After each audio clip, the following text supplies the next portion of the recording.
And we're going to put a marker right here for our awesome archive team, letting them know we're getting into the game. We're going to tab over to this screen, and I still don't have an overlay. I'm working on it. There was the Christmas holidays. If you're watching this as they go up on the Patreon, by the way, this show is brought to you by Patreon. Thank you, patrons, for making this possible. But people were busy over the holidays, so I'm still getting the overlay for this lined out. However, when we last left our heroes, the Valkyries succeeded in whatever the hell they were trying to do. They cleared out some very dangerous vampire kobolds, and they got back to the church, which they proceeded to take stock of the resources available, aka loot, and fortify. We ended the session with the bedroom of the chaplain, Father Finley. This is combat music. I don't want this. Fuck off. This one? Hang on. That's better.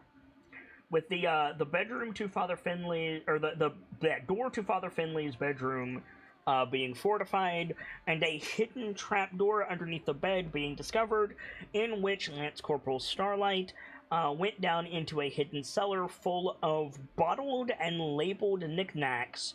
And the last shot of our episode was Starlight lifting the lid on a chest, and we saw teeth looking back at her. You've had a week to stew on this, Starlight. Are you ready to roll for initiative? I certainly am. Well, unfortunately for you, there's no initiative. Cool! Oh, The lid of the chest falls backwards, and we see crudely drawn teeth affixed to the rim and the lid.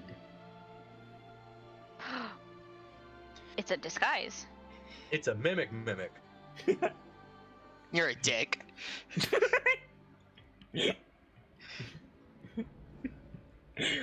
Inside are like stuff that can't be exposed to the air, but is also too bulky to fit in a bottle. So like paintings, books, like loose papers, etc. Interesting.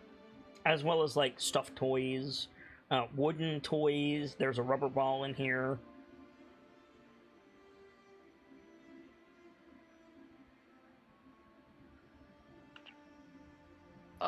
What would you like to do? I think Starlight will call up and say, to the group that's in the stairway, or up there,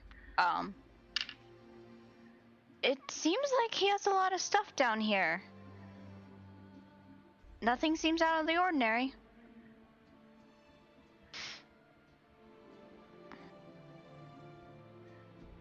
Can you make a perception check for me, please, before you leave? Oh, okay. Or investigation, if you feel that it's higher. Remember, perceptions with your eyes, investigation with your hands. Okay. Ooh, good roll. Would you like that one or that one? I'd like that one. You do notice a bag seated, more or less, like, off to one side in the chest. It's just a little, leather bag. Not very big.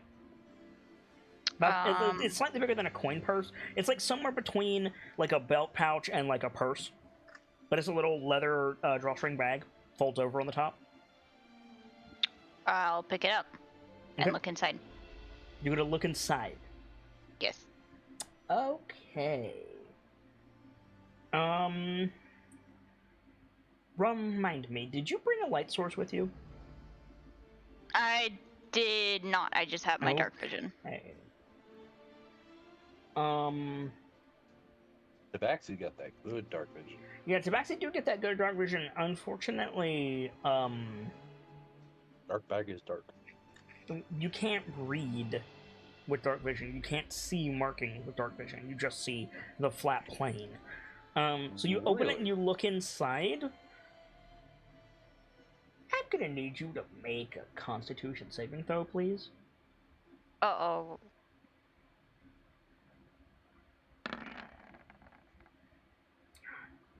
Okay. Um. So you're. I am gonna need initiative in that case. Oh. From you and from the three boys upstairs in the room, because you guys are gonna hear this. And once you guys roll, I'll explain what happens. I just want to see what order this takes place in. Oh, goody. I don't have a token on the board to select. You could drag it in. I realized that after I rolled. So I'm assuming my first roll will Your 14 stand. will stand. Yes. Did I beat Tordek?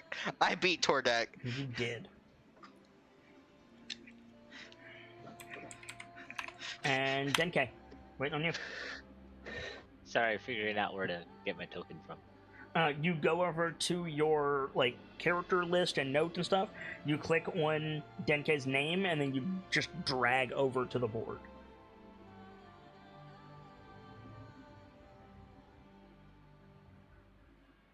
There you go. You did it.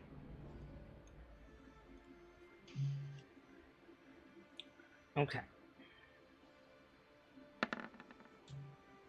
Okay. Make sure you have your token selected when you roll. Whoop. No worries.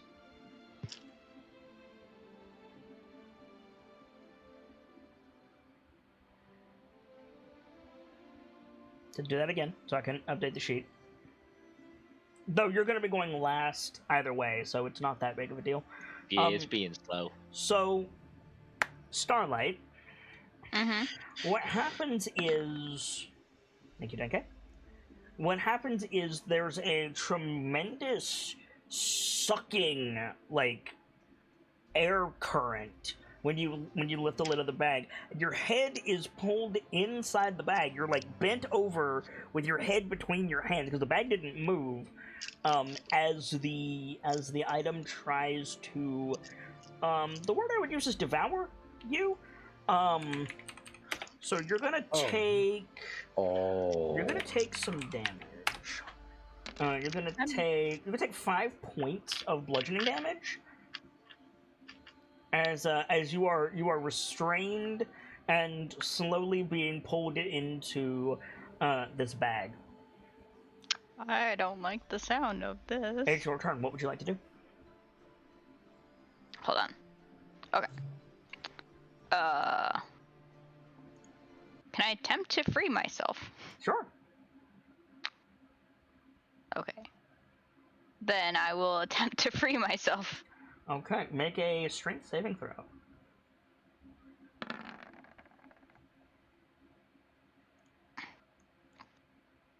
Give me 1 second.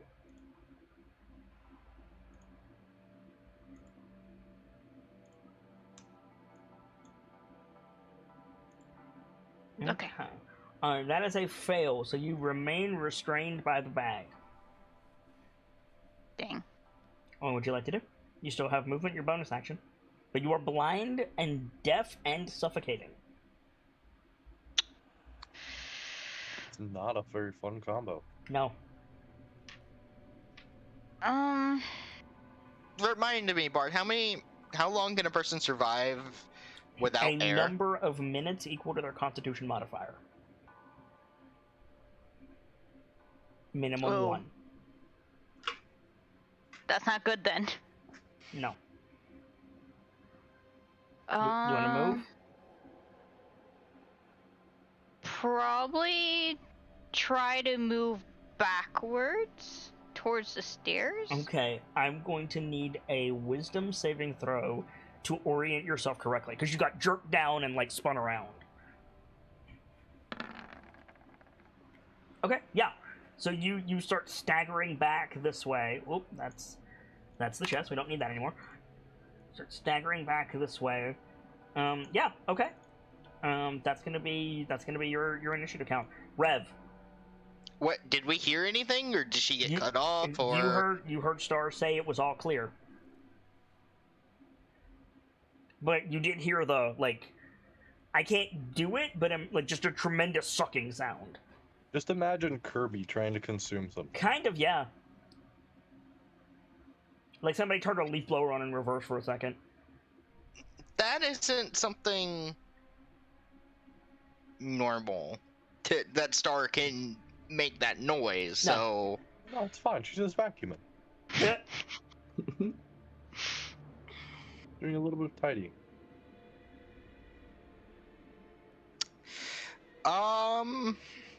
Nothing to lose your head over.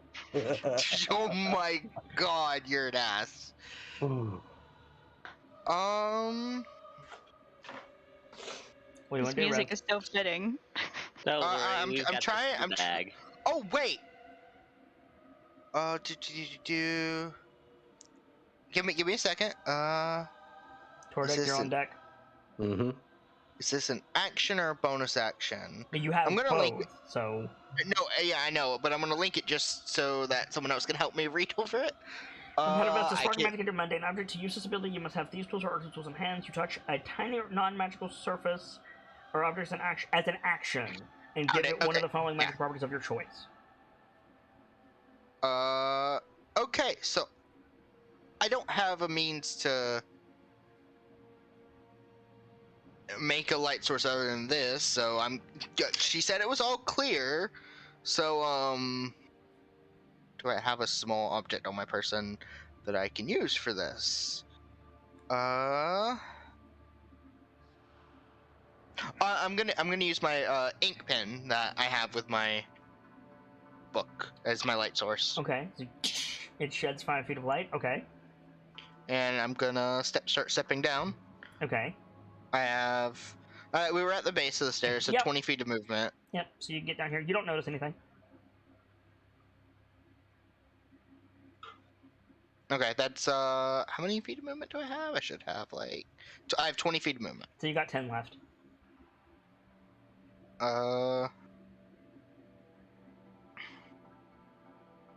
Just I don't see Star, but she said it was all clear. Yeah. And I trust Star. Star hasn't hit anything, which, like, Yeah. I'm really surprised, Starlight, that you wanted to move backwards instead of, throwing yourself against something that would make noise. I mean, I if I'm being guess- honest, I can see the logic. Just get away from the thing, and there's no need. I mean, same, but at the same time, if she needs help, like, hit something. Yeah.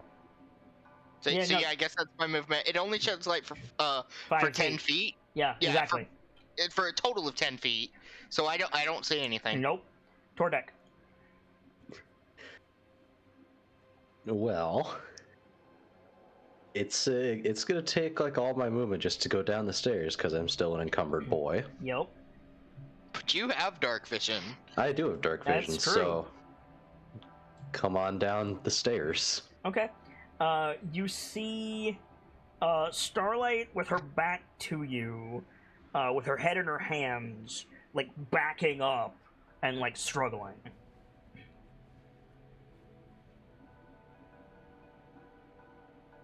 Right.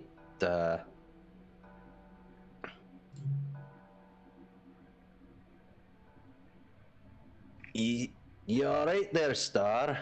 You cannot hear him. Yeah. No response. But look to where Tordek is. Can't see Tordek. Nope. Uh, Let me pull up my lines. I have one for like. suppose I'll dash to catch up with Rev. Okay. Denke.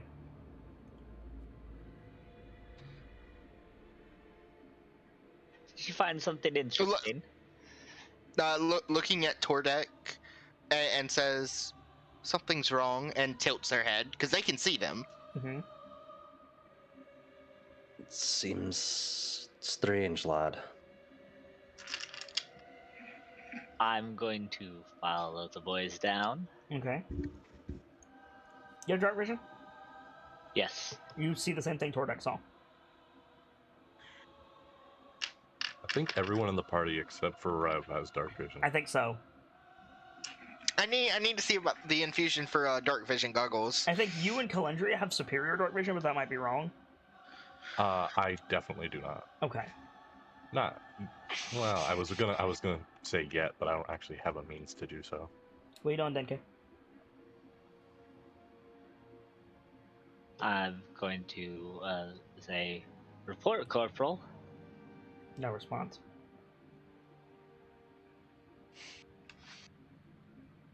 She seems unresponsive right now, sir. Again, Tordek, Denke, you can see Star is struggling. Something's the matter. Aye.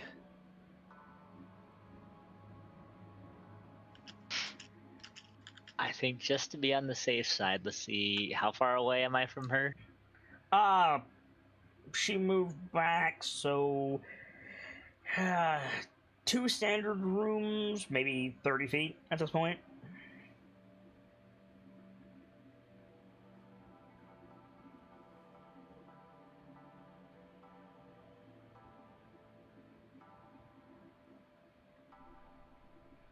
You use 10 to get down the stairs, so you've got 20 feet left before you dash. I'm gonna move the 20 feet. Okay.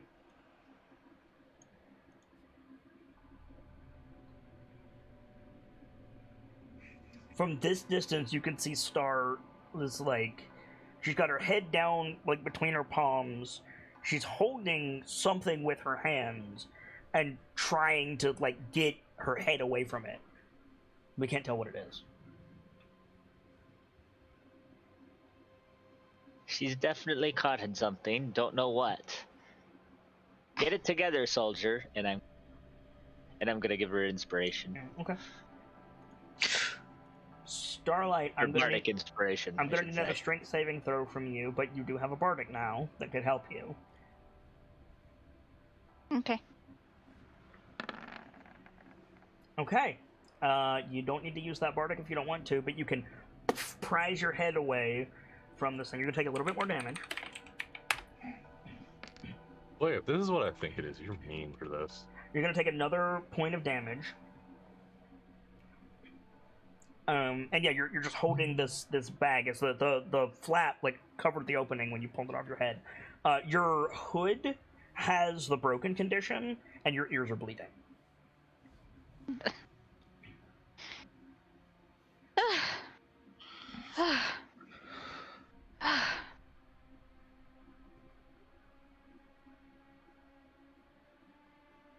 You turn around and you see like Denke and Tordek and oh wait, you don't have bardic inspiration because the target needs to be able to hear you, Denke. Oh shoot, that's right. So don't mark off that use. Got it. But yeah, you got it off. You're fine. You turn around, you see Denke and Tordek and Rev.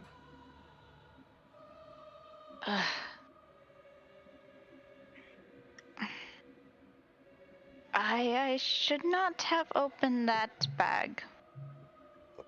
Yeah, Rev will like step forward as much as they can. We're having an issue. Okay. And like examine it without touching it. Do you have? Oh, you have a light. Huh? You have a light. Yes, I do. It's a brown leather bag, slightly bigger than a belt pouch, slightly smaller than a messenger bag. It's got a leather flap on it. The front of the flap and the front of the bag, when the flap is closed, make like an embossed like monster face. This is exactly what I think it is. I have an idea of what this is out of character, but I'm guessing Arcana check. Arcana check. This is a bag of devouring.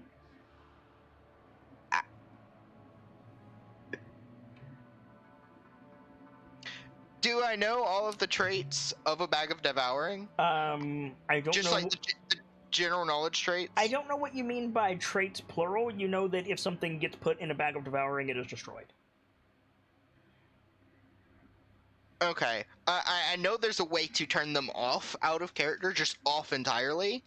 But I don't know if I have that information as Rev. No, it varies from bag to bag. Okay, if it varies in 5-point flux, Yep, it varies. that's okay. Yes. I know raw. It's like what, turn them inside out. Yeah, but that just turns it into a normal bag with no enchantment.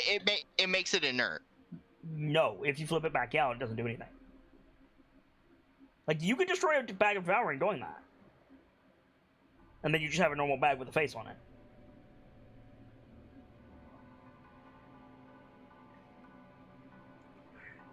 By the way, Starlight, did you or did you not come to me backstage and be like, I need to be more careful with Star and stop putting my hands on everything?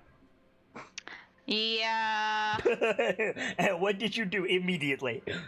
First thing I did, put my hands on it. Learning my lessons. Yup. 1 hit point reduction at a time. Yeah, exactly. I mean, hey, gotta learn So somehow. I'm trying to figure out what Rev says about it. I don't really have any quotes to describe a bag of devouring. No, you don't. Just go find Duncan. Yeah, right? I literally have you as a language. Duncan's outside doing a dig. So I think, looking to the most, even if not arcanically, most learned of the group in the light, he points to his bag and makes the sound of someone chewing. There you go. So Denke, Rev looks at you, points at his backpack, and makes the sound of chewing. Make an insight check. Oh, it's a snack bag. Oh yeah, yeah. You know what I just told Rev. It's a bag of devouring. You put stuff in it and it's destroyed. With exception. Corporal, you found a item you should be very careful with. Why didn't you wait to examine this once we were in better lighting?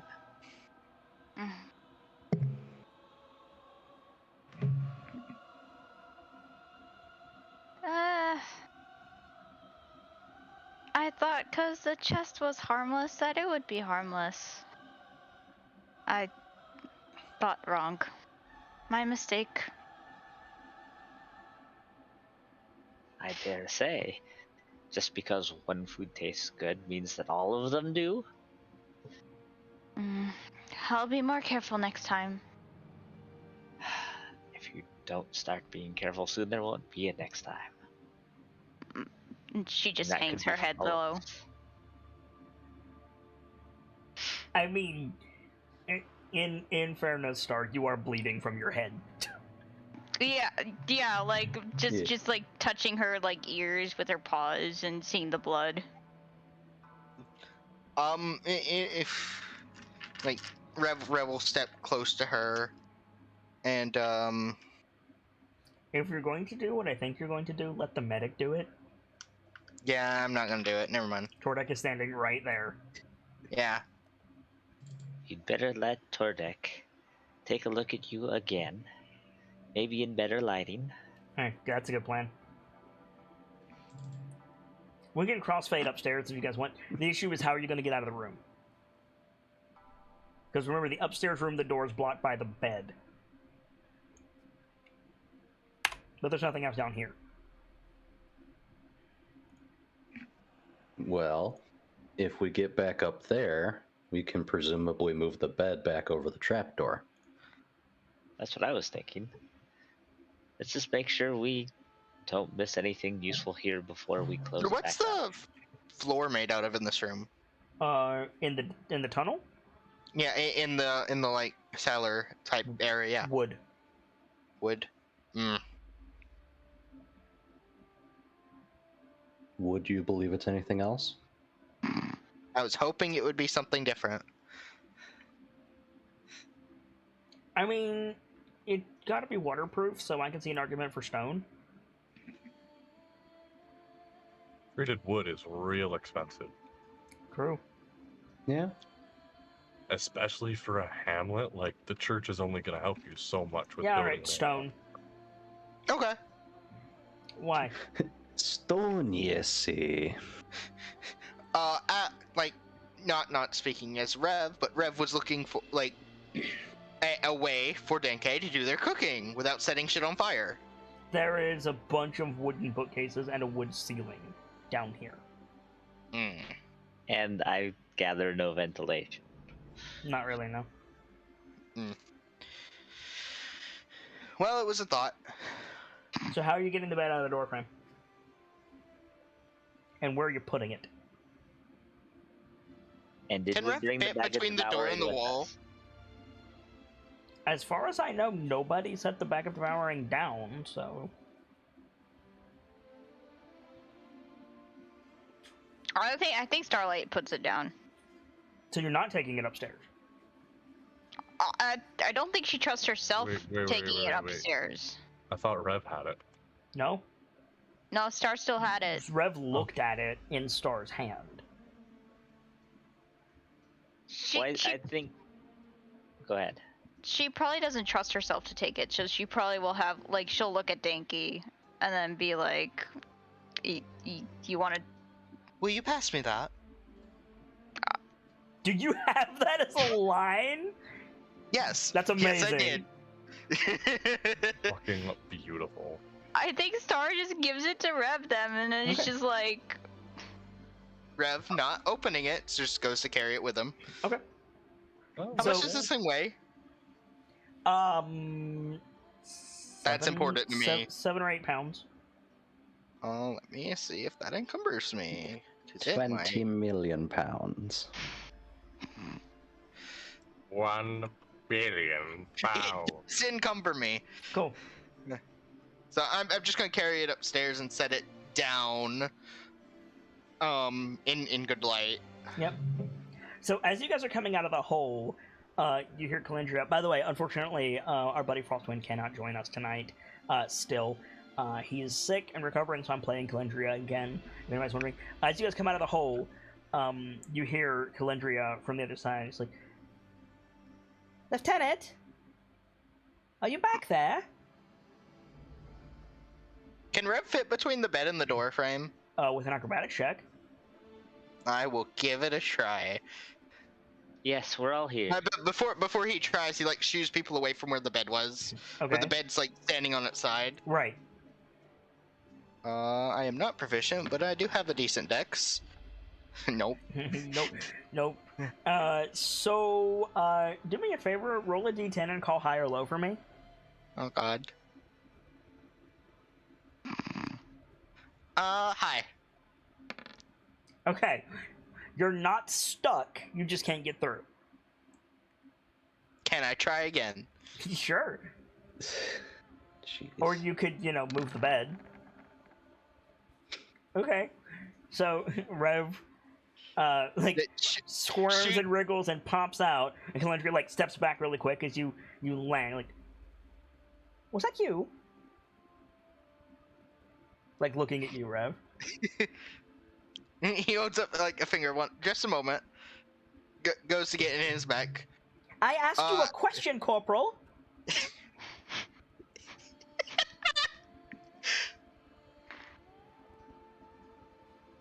She stops you from getting into the mech.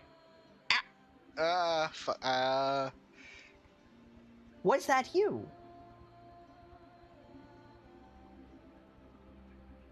Let's see.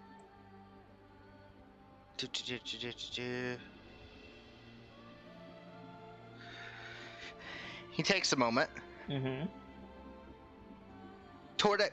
Fuck, I gotta get his accent right. Shit! I can't do a door. I'm trying. You can do it, lad. It's from the top of your chest. Toadette Goldfury at your service. I'm bathed in starlight. You may call me Star. So it was you. Have you seen the Denke fell lieutenant? in. Points where the bed is. You just said... Can we hear this? Yes.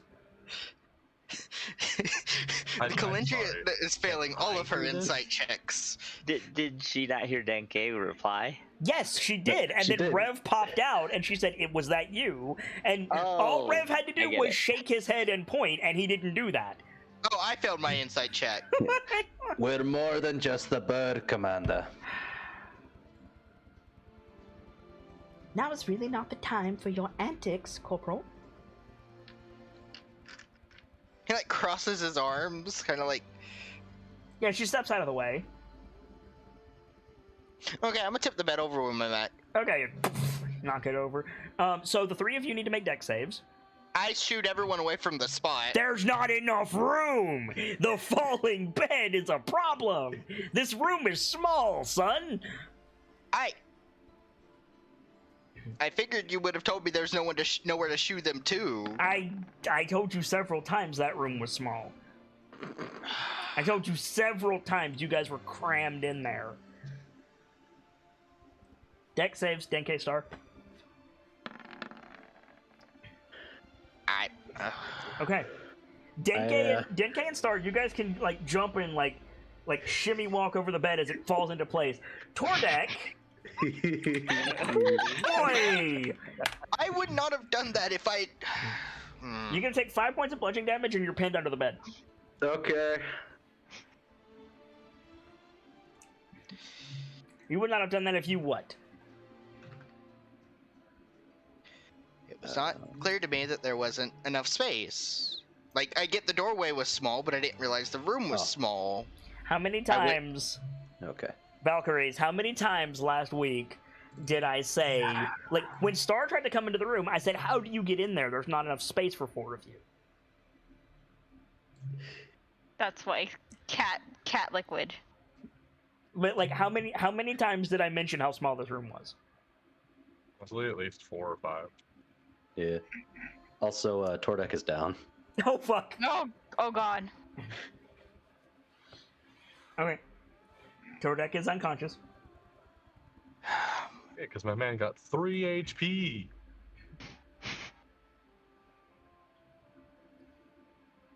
I mean, one of you has a healing spell, right? I think How Star's do- gonna. I Star's do gonna- as well. Star's gonna look at Denki and be like, do you want to try and lift the bed so we can get him out? He's a dwarf, we can pull him out. There was both the crash of a bed and the crash of a dwarf. Yep. Yeah, Denke's just going to start pulling him out and saying, Yeah. "A little warning next time, Corporal." You can give him a Or not heal while Corporal, you're pulling him out. No, Rev's a corporal. That's right. If Yeah, that's if I heard that bed crash, I'm coming in to find out what the fuck just happened. Okay. Oh God. The building is stone, and they're at the opposite end of the building than you are. Make a perception check. Go ahead and roll your heal, Denke. You're about to take a long rest, Rev. It's fine. Yeah, you heard that. Bang. And here comes the clunking of armored boots. Yeah, so the door flies open. Do we see, like, behind you? Like, what do you see? What have you been doing? Because we missed that at the end of last session. 6 healing to you, Tordek? Oh, cool, 3 healing. Outside, like at the very front, a little bit away from the church, like in the road right in front. Mm-hmm. Road being put very politely. Path. But go on. There's a little divot made with some little rocks put around it. I mean, if you want to go as far as a campfire, that's fine with me. Yeah, why not? Yeah, so we see a fire. We see a dugout fire in the road as Duncan comes in. And, like, do you shut the door behind you? Probably. Yeah, so as the 3 of you were coming out of the room, you hear the door slam, and Duncan is marching across the room. I think Star puts her paws on her ears to try and cover the bleeding. I gotta find his voice. Hey, that's what I get for having these short, stumpy legs. Does anyone want to tell me why I just heard a crash? Why are you bleeding, Corporal?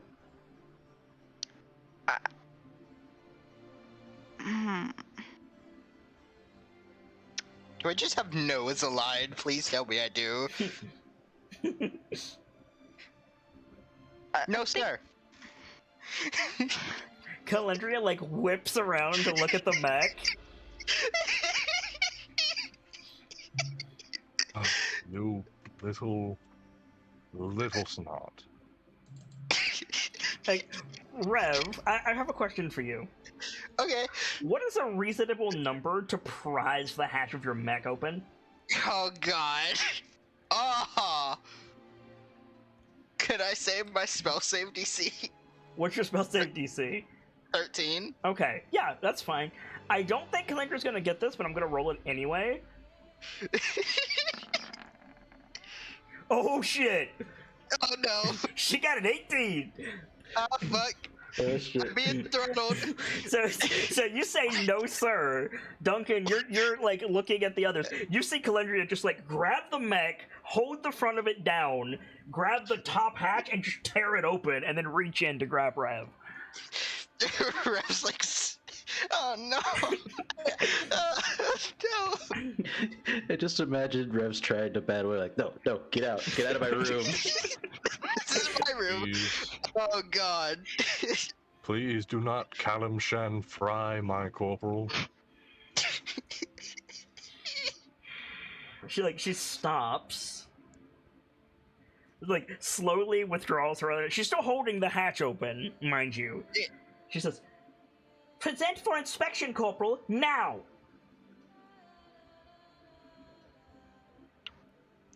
Can you say that line again? Present? Duncan, please. Oh. It was please don't Callum Shan fry my corporal. Please don't Callum Shan fry my corporal. Calendria looks at you, Duncan, like, deal with him or I'm gonna kill him. Rev, we're going to be having a chat about your rather Insubordination? interesting sarcasm streak. He's going to climb out, but he's just like very tentative. So you climb out, and Calendria like leans up because you're on top of the mech. Like leans up to look in your face. Says, "Did you attack Corporal Starlight? Yes or no? Shake's head no.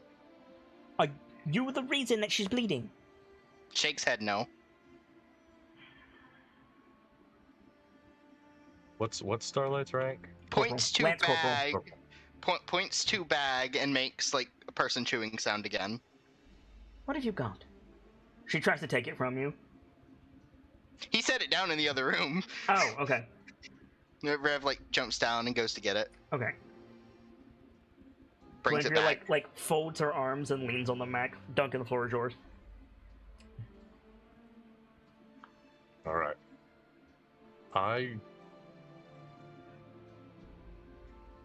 Okay. Yes, Update me.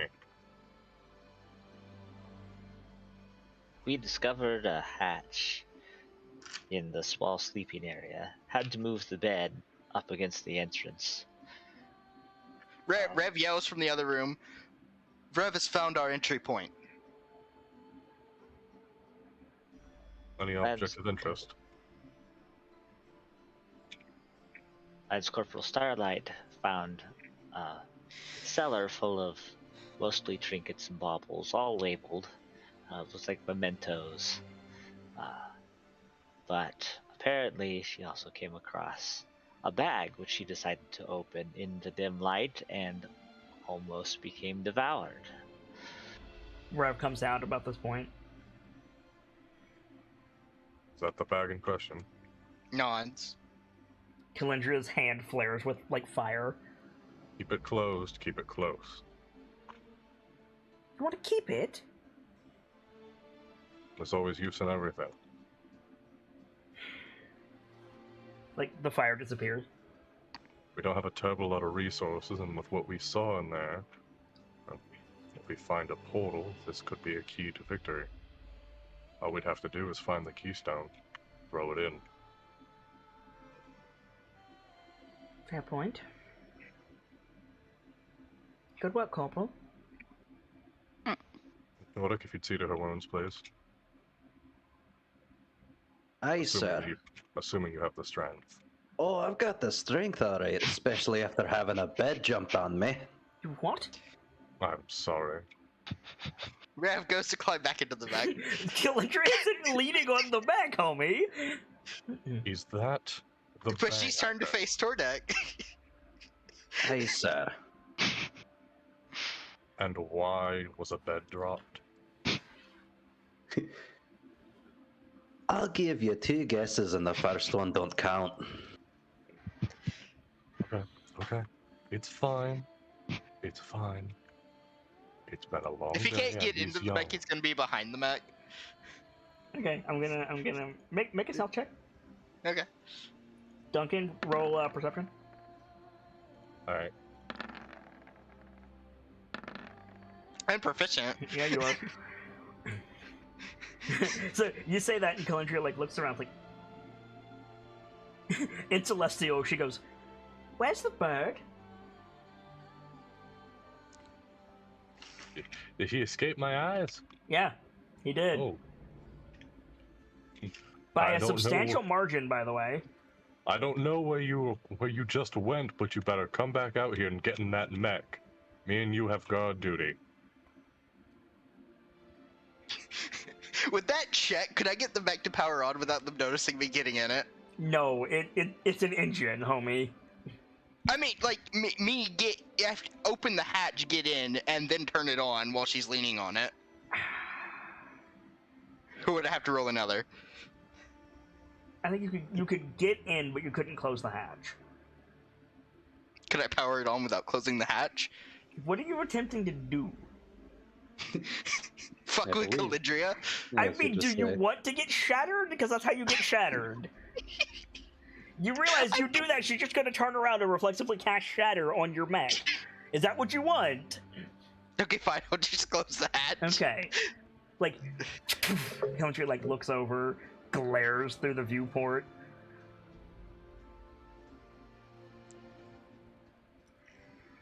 Apparently, several Valkyries are forgetting operational procedures. Myself included. I'm sorry, Lieutenant.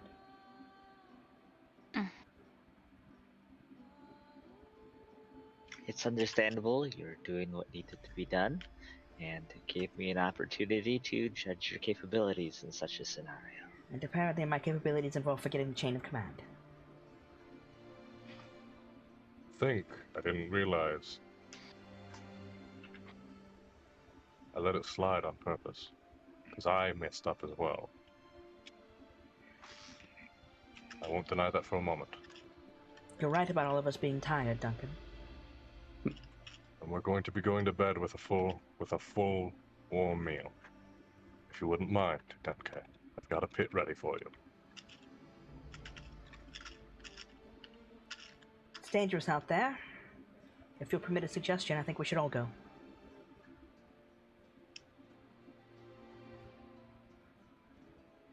Normally I would agree, but without Torex looking, I'd like him to stay. Forgive me. I know how that sounds, but you look pale, frankly.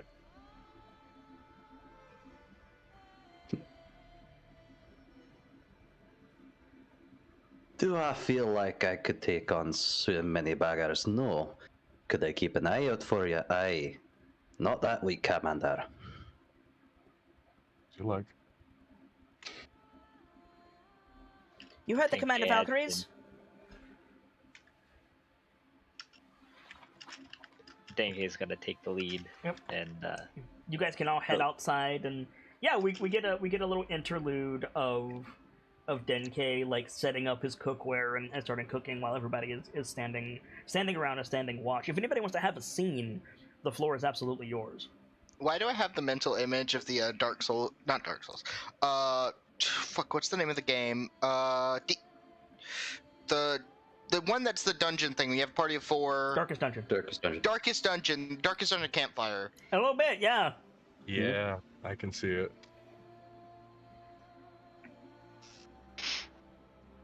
If anybody think wants a scene with anybody or everybody, like feel free to speak up. yeah, I think Denke wants to motion Duncan over to where he's Prepping. gathering food. Um, gestures at him with a paring knife to come over. He'll step over. Need something. Yes, I need someone on KP, and since you're going to stew about things anyway, you might as well help me prepare one. You like? And he hands him the paring knife and part of the sack of potatoes. Take it. Get to work peeling. Commander, you're a man of action. And it's been challenging, I know, for you to see how to take action in a scenario we know so little about.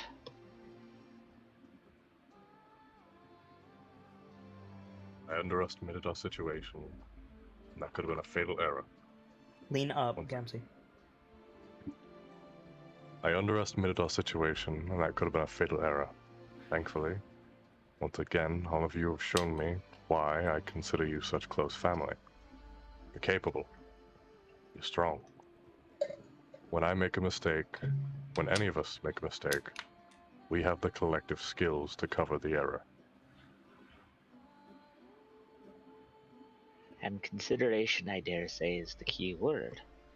When you have little information to consider going into a scenario, what you must consider is our capabilities and the limits of said capabilities and the ways that we can grow, both individually and as a group. Something I think it would behoove you to keep in mind.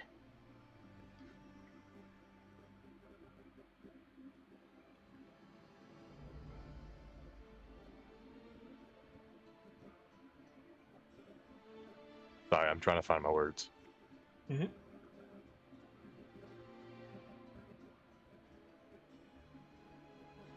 Anyone who wants to not on the active scene can make a perception check, by the way. And I think while Duncan's thinking, Denke's being cautious to tend the fires and tend the implements so that it's not making a lot of noise and not giving off a lot of smoke. As much as possible, anyway. Yes, as much as possible.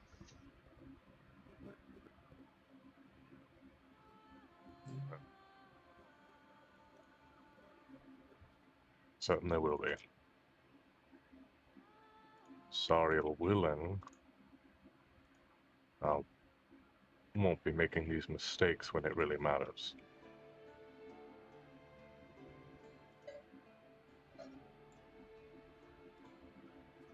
Well, best time to start is now. What have you observed in this interlude?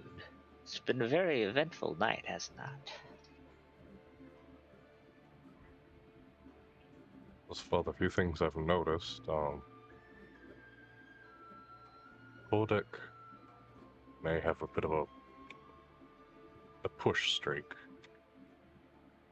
I understand he's a dwarf. I understand they tend to be a little headstrong, though seeing it in person, a bit interesting. He's more humble than I anticipated, though. In my lessons as a child, I always learned that dwarves would never stop no matter what they were told.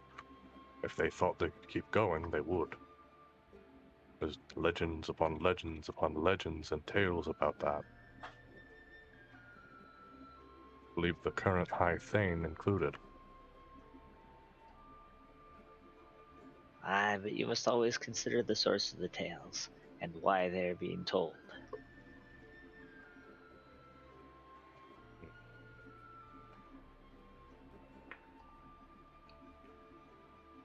Suppose it could be considered a lesson in this determination.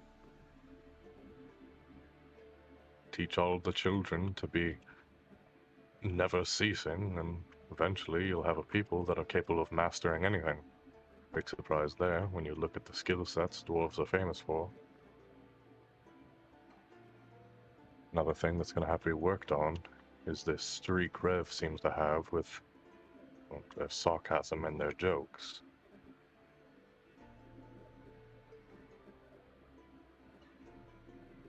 I can understand it when we're in base, but it's a serious situation.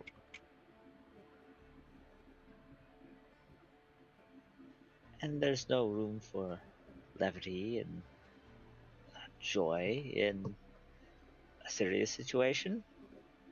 Of course there is. Something I've quickly learned is that Calandria can be very touchy in a command scenario. And why do you think that is? You're looking at the surface. We've been on numerous missions.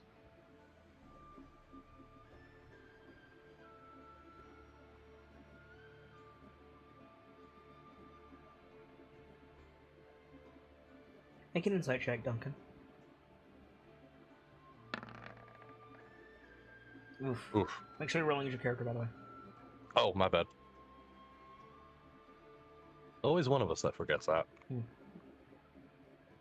You couldn't say why Calendria is like that as of yet. You can assume whatever you want, though.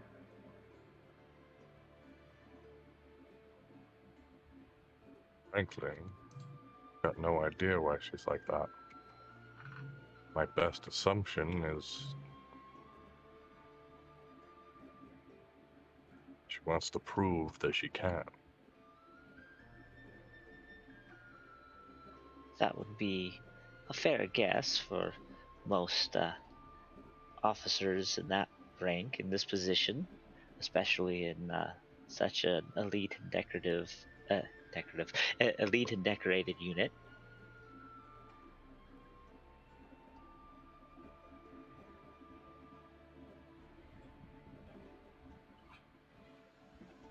But what do you think the reason is for Rev's streak, as you put it?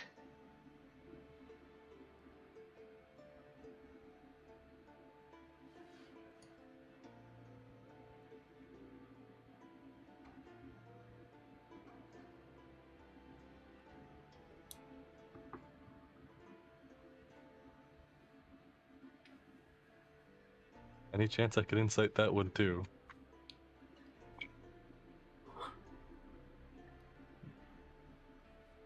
I have an idea, I just don't know how to word it. You can. I figure I could. You can I insight figure I check. could Sorry. get a shot. You're already moving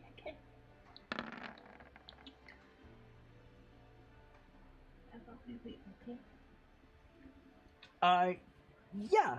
Go ahead and voice your thought, and Nightfall can tell you if you're right or not.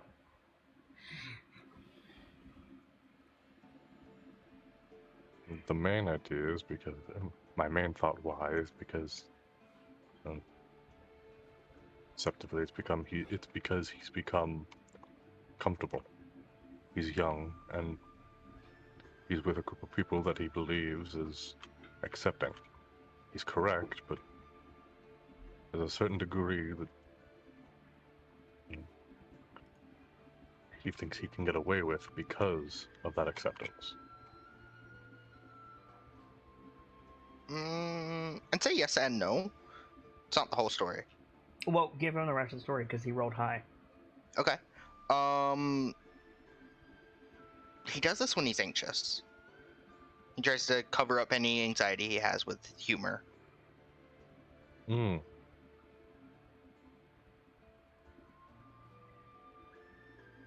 Makes well enough sense. Probably tacks that on to the end of what he was saying.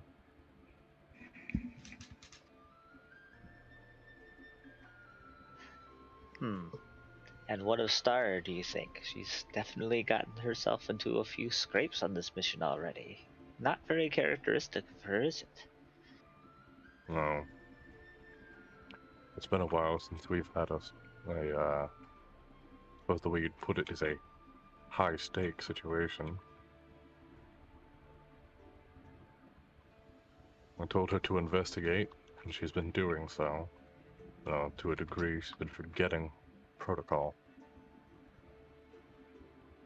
Occasionally it seems she forgets one comes with the other. Rather common mistake to the newer ranks. Though she certainly made her way up, so I'm hoping she loses that. She gains a little color in those feathers soon.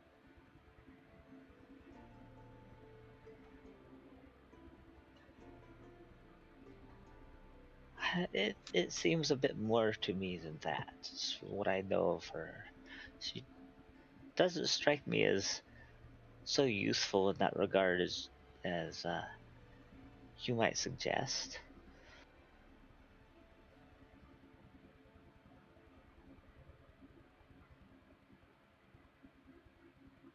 I think Calendria, like, everybody's like moving around the little camp area. So I think Calendria comes by and like passes Denke like some vegetable she was cleaning, and she smirks a little bit and she says, "Let's hope curiosity doesn't kill the cat."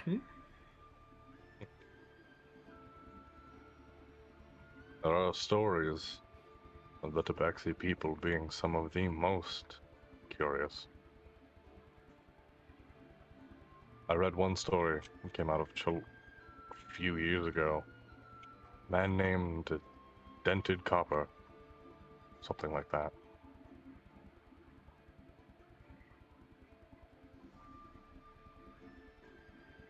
I don't think I've heard that one.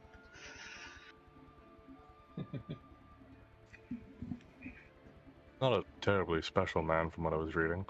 Had a nasty habit of stumbling into ruins, though.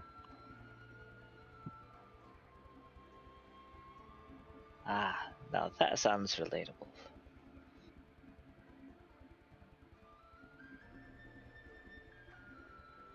Supposedly, there was a time that he was a map maker. Could be useful. Could be a useful skill, I suppose. In a place like that.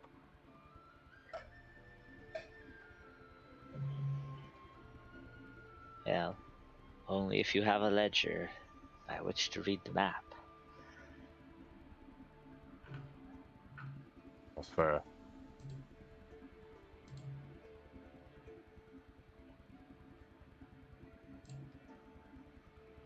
And in all your observations, have you noticed a trend? Trend? Yes. What would you say that is? No one in this group has any intention to stop. Stop helping, stop growing, stop fighting. Stop winning? Calendria smirks. That's a Zarya rather willing. optimistic observation coming from you. But I'm getting ahead of myself. What of your observations of me?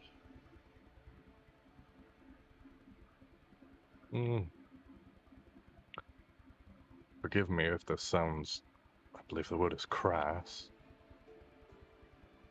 Your elf tends to show quite a bit. You rely more on what you see than what you feel. And again, forgive me, your instincts on others don't seem that terribly keen.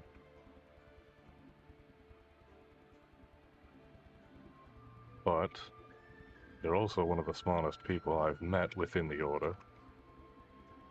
So there's something to be said about your way of doing things. Frankly, among the analysts I've encountered within the Hellriders, you're easily among the most tolerable, is almost insulting for how I feel towards you.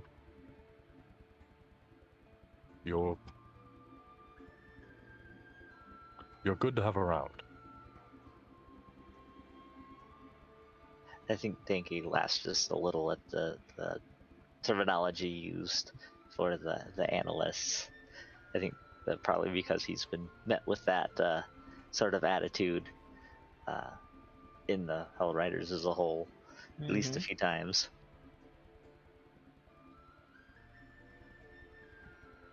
I don't know Well- if I don't know if I worded that right. Just to be clear, it was most of the analysts he's encountered within the Outriders he tolerates. Denke he appreciates. Hmm. Yeah, I think I picked that up.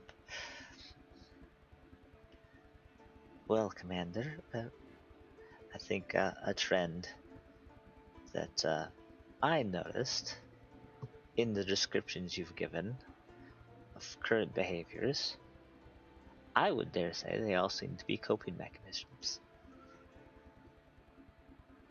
I think he like stops. That sounds about right.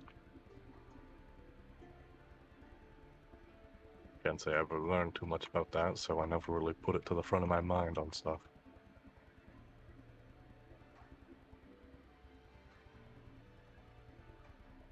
And what could we do to use that information to our advantage?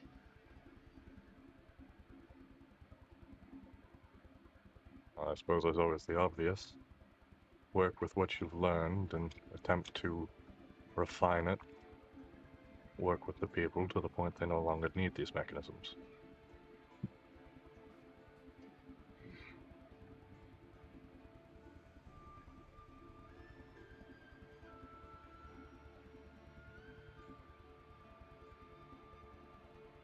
Ah, unfortunate. My internet went out. It's been behaving mostly for a couple of days.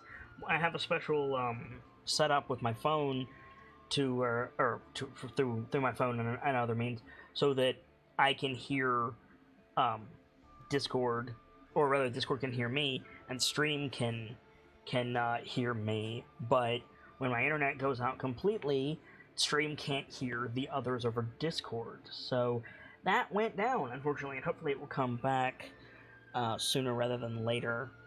Sorry about this, guys. I've really been trying the last several months to get this fixed, but it keeps happening.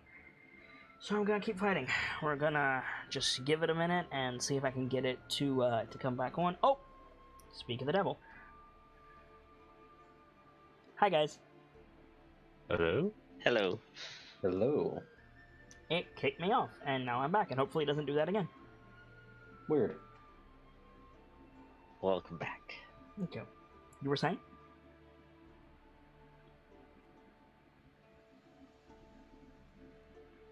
And what would you say, Commander, Where are did the everyone ingredients go? necessary? What's up, Gamzee? Says they're all here. What's up, Gamzee? I think he Internet's might be getting active. samurai'd. That's Yep. Gamzee is also getting chop chop.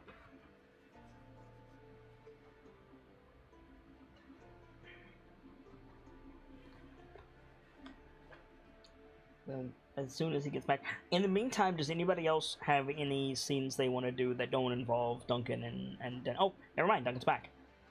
sorry about that. No I guess worries. I got Sam. Did you get to finish your previous thought? Don't believe you had said, what do we do if we can't? And Duncan had responded with, I suppose I'll have to defer to you for an answer on that. Okay. I think I missed that, so good catch. I think I missed that too. That's why I asked.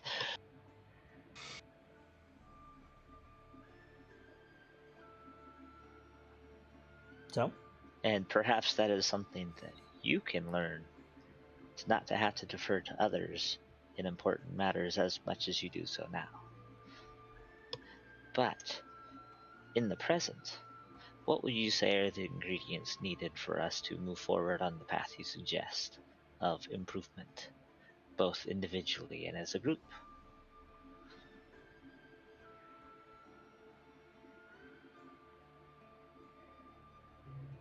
In terms of our teamwork, things are rather good.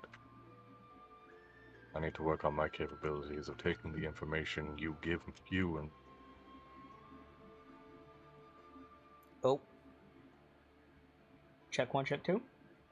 it's like the Can hear you. I can hear you. It Yeah, cut out. I did not hear Hello? Gamzee. You good? You might need to get closer to your mic, Gamzee. No, Gamzee cut out for me. Let me hang on a sec.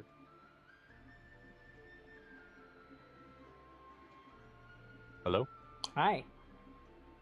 Is that better? There's no change in your volume. But, like, you cut out. You said you and then you didn't say anything for several seconds. I heard him fine on my end. He was Well, just a little quiet. Unfortunately, it didn't go through for the screen. Hello? Oh, he's getting samurai again.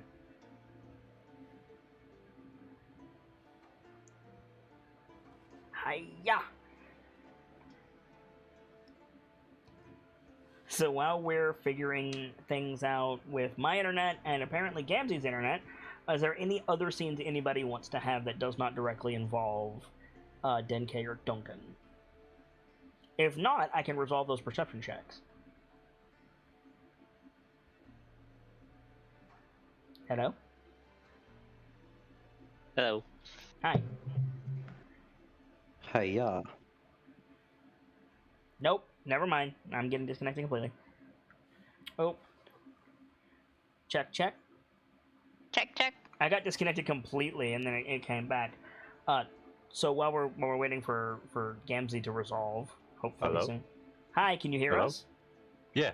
Cool. I muted the actual Kitsune, and now I can hear people. Which Yeah, is an 'cause interesting issue to occur. the actual Kitsune is having trouble. Yeah.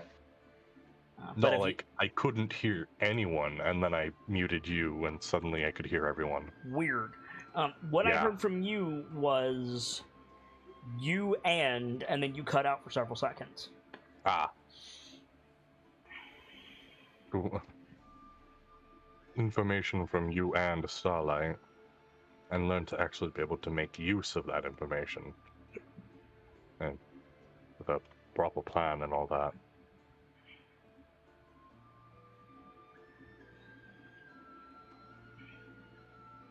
Yes, it was all very well and good. Easy to say, but as I said before, you're a man of action. Surely you have a plan on how you can put those words into something tangible.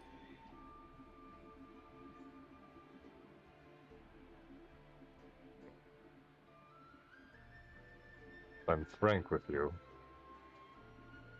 most of my plans are more or less off the cuff.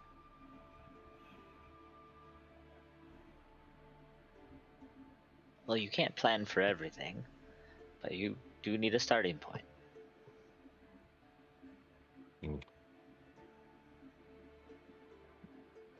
I believe what Denke is trying to intone is you might be sitting around the fire right now, but you're still days from support in the shit. What are we gonna do? Correct me if I'm wrong, Denke. It's pretty much it. It's you keep saying gotta do better about making a plan. Well, just go ahead and make one. Yeah.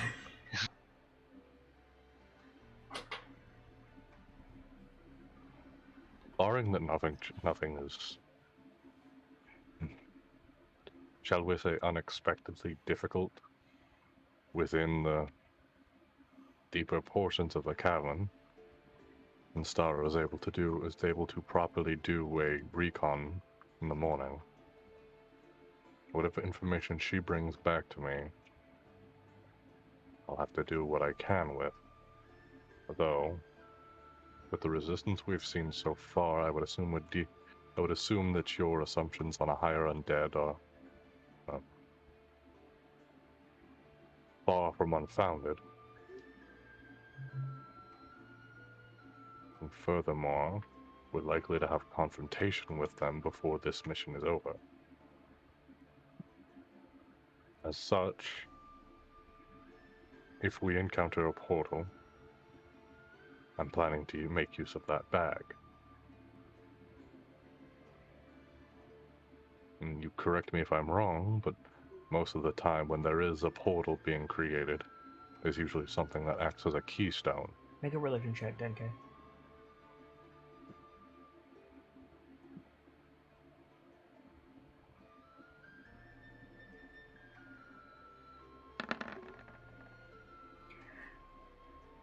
Duncan is right in most respects.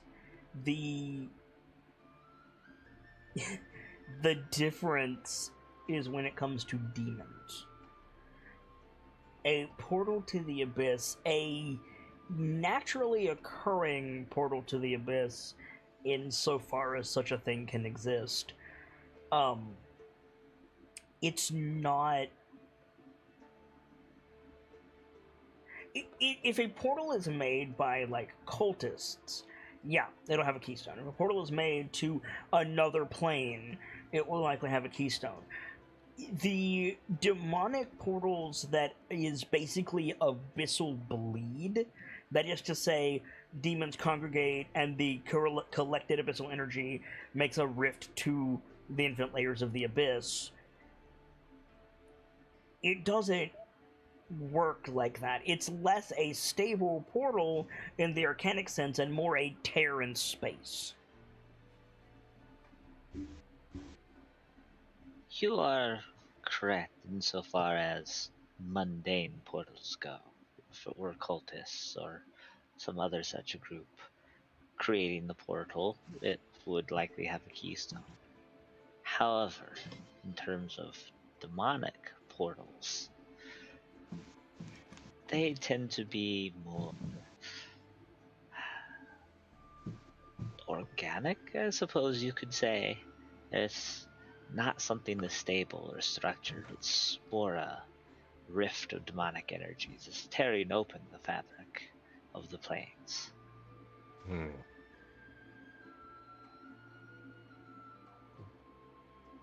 So that's sorry. No worries. So a situation in which it is an artificially created portal, there's usually a keystone, which in that scenario we can make use of the bag to destroy it. But if it's something natural, we'll likely have to get creative. As we usually do on missions such as this. Don't think it. Luckily for you, you already rolled, and if it is a demonic incursion, all you have to do is kill the demons. Destroy the abyssal essence, portal closes automatically. You rolled for that last week. Oh, that's true. Though it is somewhat easier if it is a demonic portal in the sense I described. We simply must destroy the demon generating the essence, and the portal will close. Make things easy, wouldn't it? As much as you can call killing a demon easy.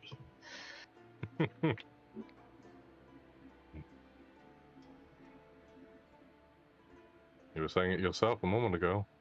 Levity does some good.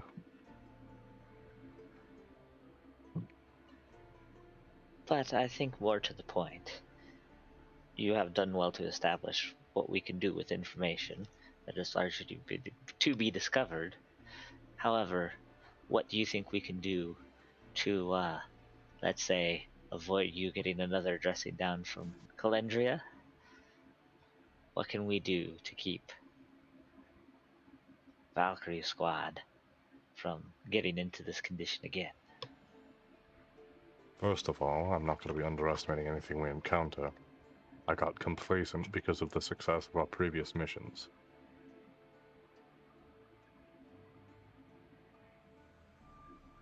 Second of all, I'm going to have to retake stock of the capabilities of everyone within Valkyrie Squad.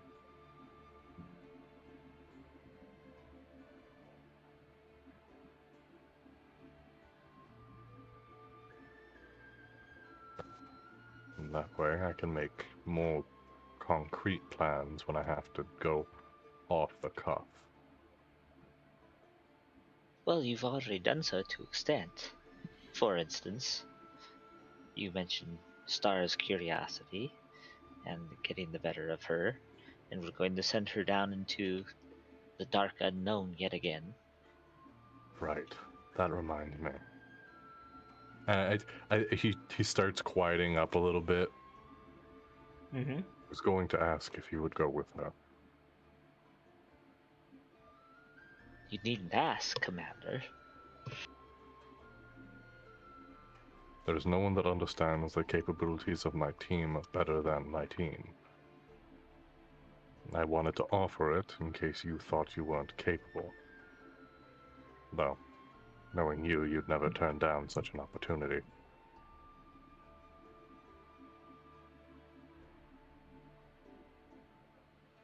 I would never say never, but you are correct in estimating my capabilities.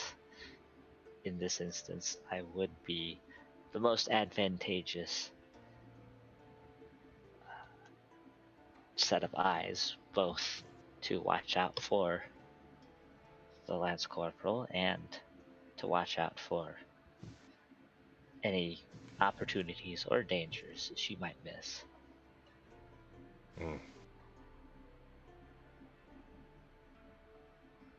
Good.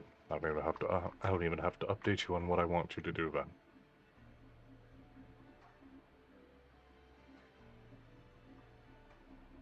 For the sake of it, what are you cooking, Denke?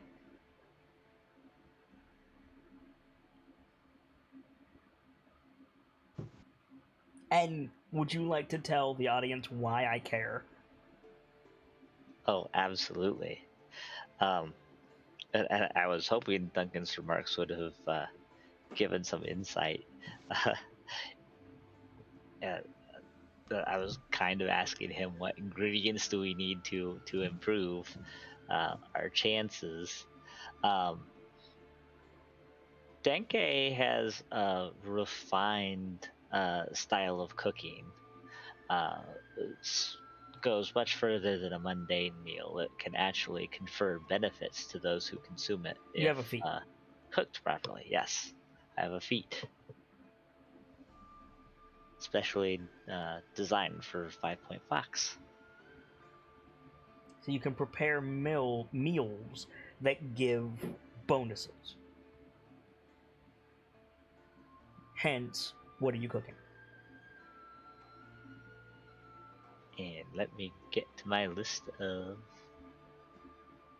ingredients here.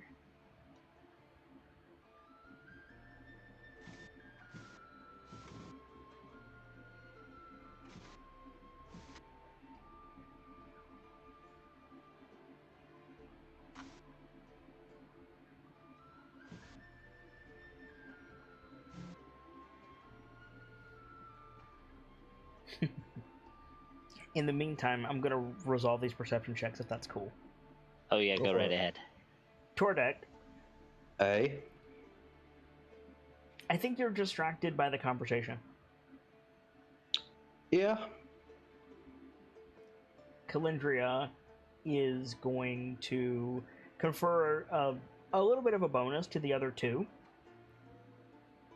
So, Rev and Starlight, where are you two while food is being made? Rev is like patrolling, both around camp and around the outsides of the church. I mean, that's the same place. You're y- right outside the church. I mean, like the perimeter I of the understand. church as well. Okay. Starlight? I think Star is on the roof of the church. Okay, so you're up. Yes. The good news to both of you is you don't notice anything. The better news to the both of you is you can see the ruin, or at least the direction of the ruin, and you don't notice anything.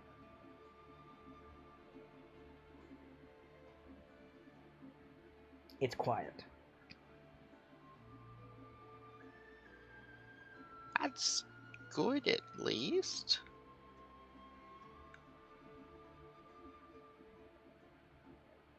Is there anything either of you would like to do?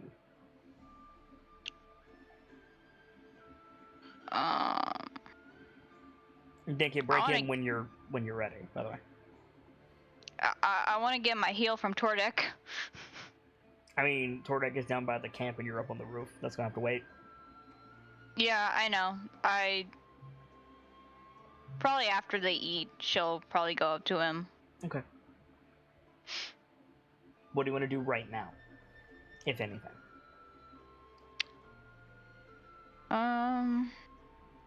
Just stay on the roof and keep watch. Okay. Rev?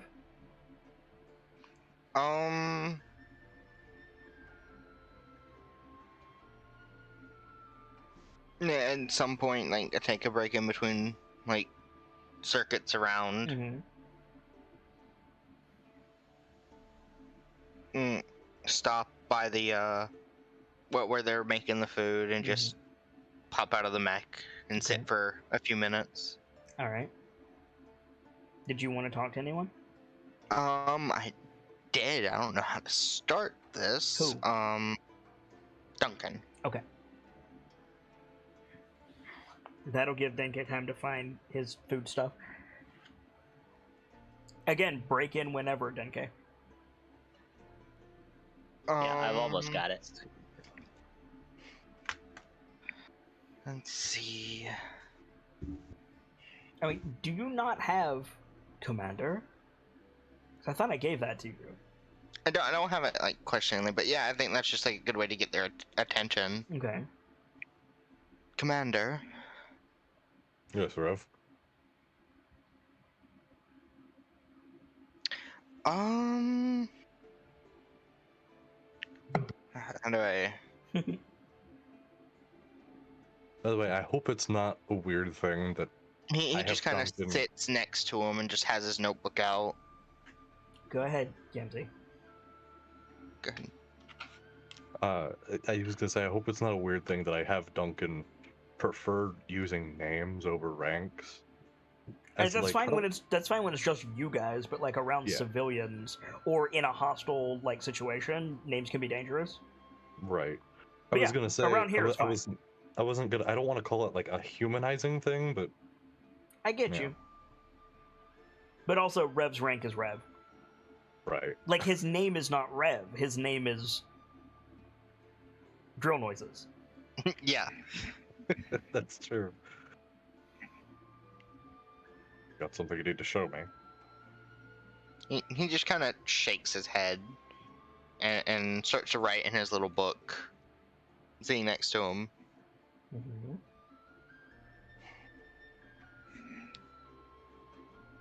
And he passes it over, and it says,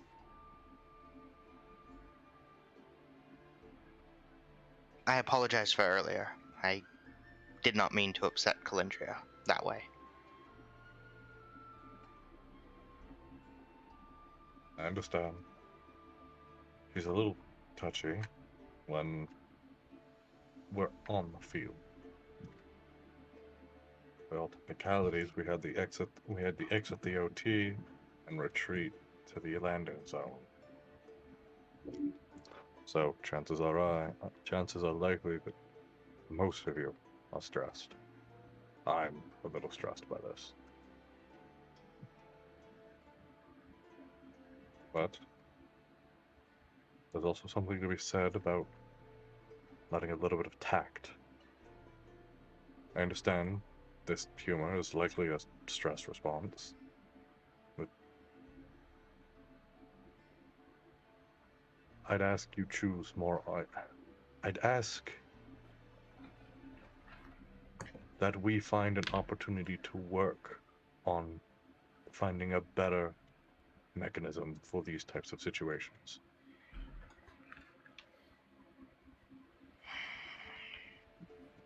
He ponders for a moment. I'm not going to ask you something unrealistic like better timing. Because I understand that's not what it's about with a stress response.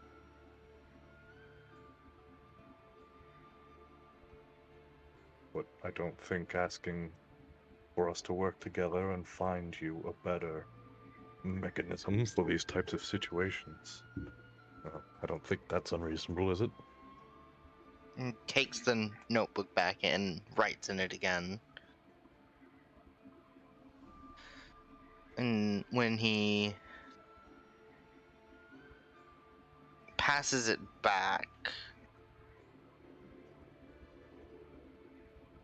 it says,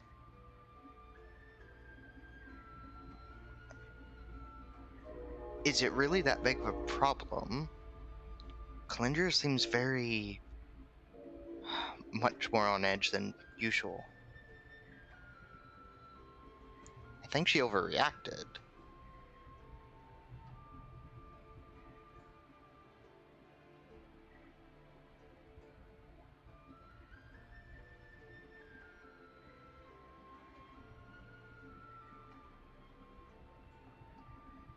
In a sense, I could agree. But just in the same vein that I'm asking you to, and for us to find a better way to channel the stress, I need to have this same sort of conversation with Calandria. Because there's no reason to have taken it as aggressively as she did. I can agree. I think he just kind of mimics that line from earlier.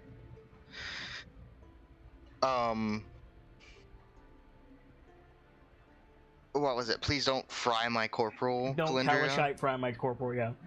Yeah, don't Kalashite fry my corporal. Which, by the way, I'm still proud of that. It was good. Yeah, he just mimics that line again. Your response seems to be humor. Her response seems to be anger. Takes the book back and writes, "Frying the bird." I'm assuming that's Oh. hyphen frying the bird. Yeah, hyphen frying the bird. Right. He makes a gesture at himself, and you see how that's a problem? Gesture. Just at himself. Makes you feel better. It wasn't all directed to you. He's got you there. She tore into gave Duncan probably the hardest. She gave me quite the dressing down, which, if you didn't notice, I'm taking very lightly.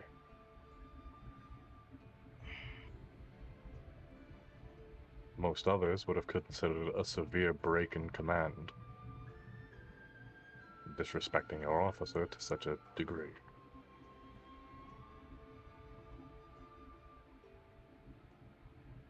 What's your passive perception, Duncan? And Rev?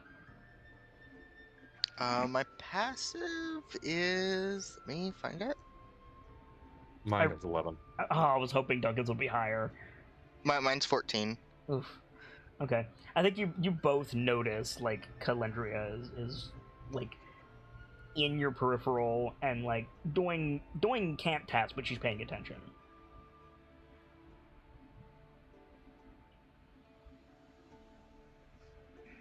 I've never been the most... I think he mimics the line from that you said. "I let it slide on purpose." And tilts his head. You're asking me why? In Denke's voice, it makes me wonder why. It's simple, really. They, too, are very stressed.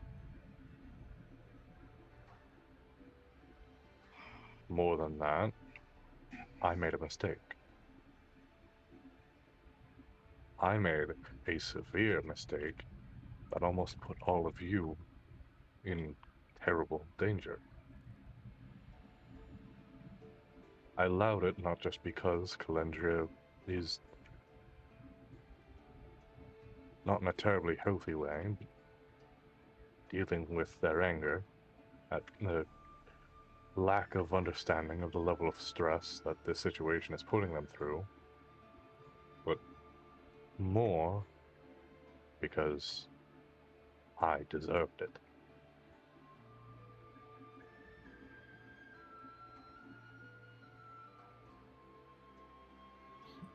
From the cutting board about 5 feet away, you hear, "I wouldn't say deserved, Commander."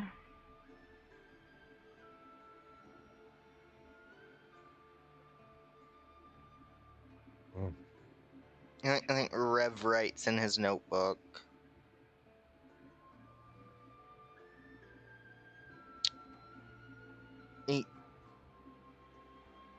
You have a tendency to be harsh on yourself. I have to. If I don't keep myself straight and humble, that's how you get people like the officer. Sorry, I didn't finish that statement. That's how you get the officer of... Well... Oh, I forgot the rest. No, I had a line. I had a line ready for something like that, and I completely forget it now. Do you mean the council? Yes. Yes. I don't keep myself humble and straight. That's how you get people like the council. Not a mind between them that understands what really happens out here, despite them having served for quite a long time. They would willingly throw others at a portal for months at a time, incurring heavy casualties, just to get it closed. And see no problem if it was reopened days later.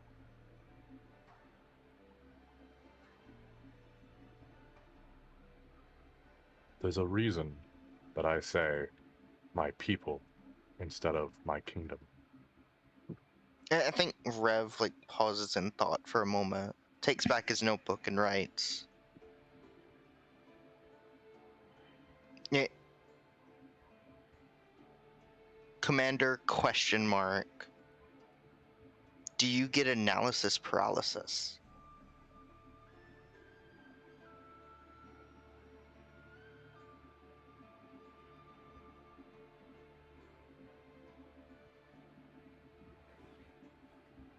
Not so much paralysis. What I deal with is... I met a young bard that called it the poison of choice. I think he writes again. Is that not the same thing? Not really. To my understanding, analysis paralysis is when you have all the information at your disposal and you can do anything with it, but you're not sure what. Poison of choice is more along the lines of the information has been processed, you see what you can do with it, but it's figuring out which option is your best option, which route is the strongest, which road is the sturdiest.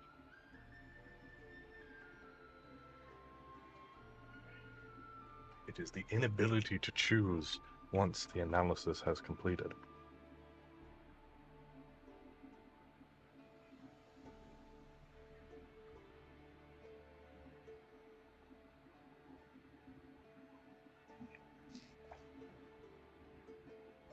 And I think while the conversation is going on, I can give a description of what you're all smelling cooking. Oh, good. Oh, goody. Oh boy. It starts out, you can definitely smell roasted chicken, and you can even hear the sizzling crackle as potatoes are frying in another pan that have been cut up with the distinct smell of onions mixed in. And then as it keeps cooking, you get the definite note of garlic in the roasted chicken. It's garlic roasted chicken, and there's a pot bubbling too, and that's gradually becoming a really rich, thick gravy with some more of those onions that'll go on everything. Nice. And what bonuses are those going to confer? That's going to be the meat will give the chicken will give the temp HP, I believe. Okay. And the onions and garlic is sorry, I lost it. I think that's advantage on con saves. Let me double check that. That's real useful. I just had it. Oh, here it is. It's a shame Tordet can't get double advantage on con saves. No, the gravy is the advantage on con saves. The alliums are a 2-hit bonus. Okay. Temp HP, 2-hit bonus, and advantage on con saves. So, anybody who partakes in this meal will gain. Roll a d6 for me, Denke.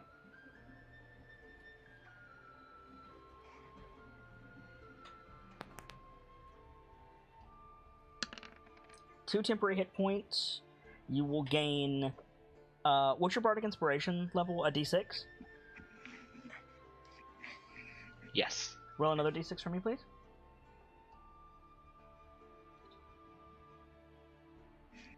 And follow that up with a d10, please. Ooh, good roll.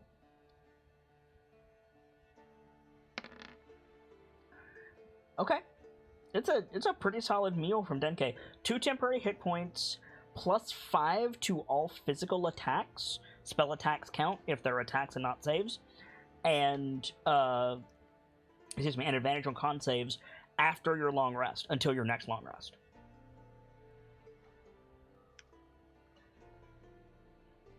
You also gain the well-fed buff. Jesus, that is a considerable bonus to hit. Yes, it is. Like, referencing another game, that gives me a to hit equal to Kilio's, like, dagger throw. Yeah. It's real good. Cool. So, I will go ahead and say that Calendria is eating. What about the rest of you? Duncan is absolutely eating. By the way, Rev is absolutely eating. the well-fed buff allows you to restore 1 additional ability drain point or 1 additional level of exhaustion when you long rest. Ooh. Nice. I think Starlight will climb down to Okay. go and join the others. So Yeah, right, you what I'm will. hearing is everybody's eating. Oh yeah, bud. Yes. Okay. I'm I mean, definitely once it's done cooking, we can go inside. Yes. Indeed. And on that note, you guys can just about have the benefit of a long rest. However, slightly before that happens, I want to do a scene with Calendria for Duncan and one for Rev.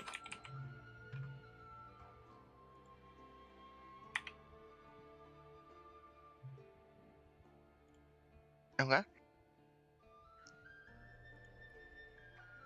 I guess, Gemsy, do you want to roll a d2 and see whose goes first? I mean, no, it's going to be Duncan first. I was just setting up Calendria's sheet. Oh, okay. Yeah, sorry. You guys can go ahead and mark the benefit of a long rest. Just going to be a couple of conversations, and then you can have it. That means we're back at. We can get our HP back, right? It means, well, what I was going to say was, first of all, your HP reduction will be removed. Yes. And per the rules as written, you get all of your missing health back when you long rest. In my version of D&D, you can roll all of your hit dice for free, and you gain back that much health, which will usually put you back to full, but not always. So as you guys are coming inside and eating, Rev, you finish fortifying the church, I assume. Mm-hmm. Calendria goes up to... Do I Okay. need to roll, like, Mason's tools or anything like You that? already did. Oh, okay. Calendria goes up to Duncan, bowl in hand, and she says, like, Commander,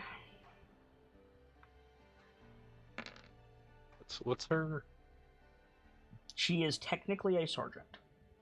I can never keep the ranks straight. in my It's fine. head. Isn't she a master sergeant? She is a master sergeant, yes. Master Sergeant. You asked why.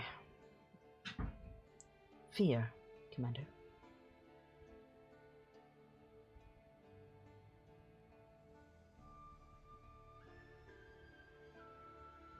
If we can keep the unit together through discipline, we're less likely to lose someone.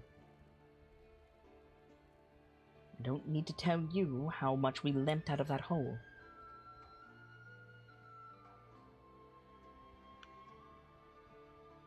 Well, you certainly don't have to tell me.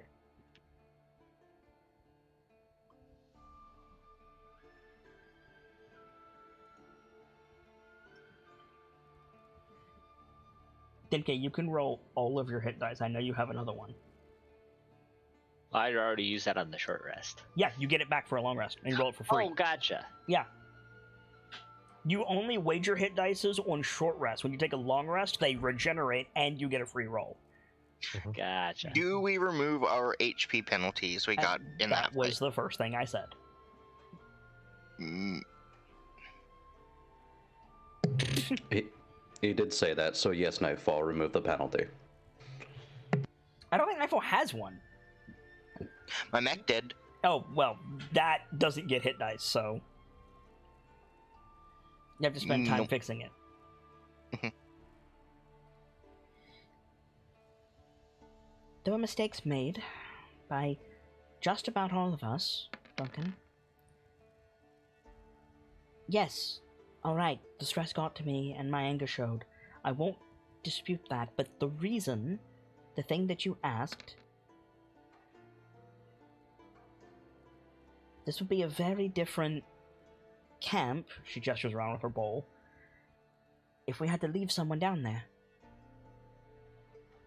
And I don't like thinking about it.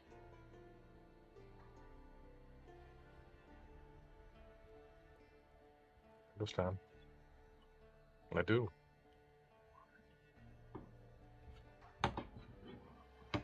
Thinking about losing or being lost is never fun.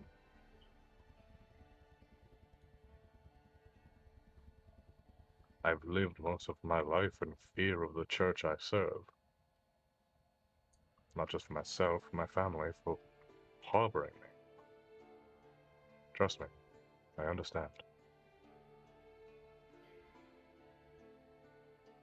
You can't deny that a little bit of discipline would do them good. Do me good, do you good. Maybe I'm not in a position to give it, fair enough. But it could be a net gain.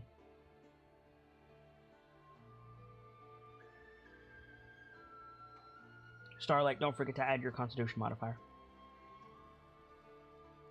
Oh, I know. Okay, cool.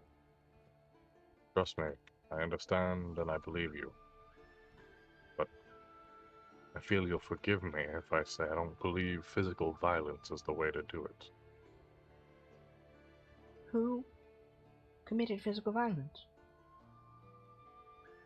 You nearly frying my engineer I twice. never attacked him.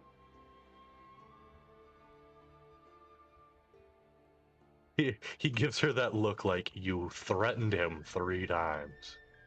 Yeah, she nods. I threatened him. I didn't attack him.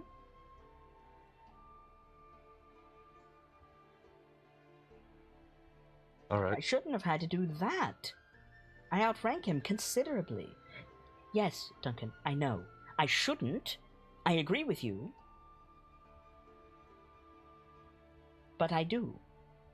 That needs to mean something.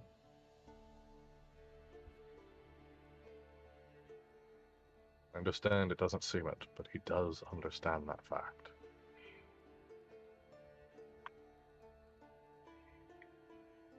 Citing one example, when there's a crash and I hear voices, and the only thing that I see is a Kinku, when I'm trying to assess a situation before the commander arrives, and I ask him a direct question and he responds with sarcasm, when someone could be in danger, I think it's a bit out of line. Do you know what specifically he had said? Can you tell me? There was a noise. I heard several voices. The corporal appeared. I said, "Was that you?" Simple yes or no question. And he proceeds to imitate the sergeant and Starlight. So he was telling you who was involved with the noise. He could have done that much more quickly by simply pointing.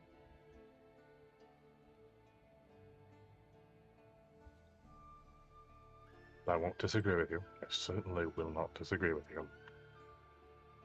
I understand there's difficulty with him. But you can't deny he's cheeky as well. Makes it that much harder.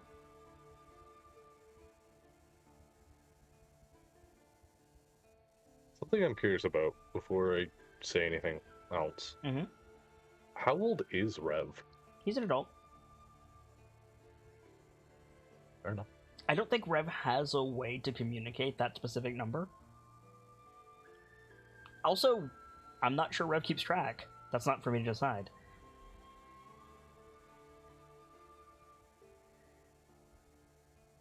But I do know that Kinku age a lot faster than... Rev is an adult for his species. Yeah, like, it's a species thing. He's like... what, 9? Something like that?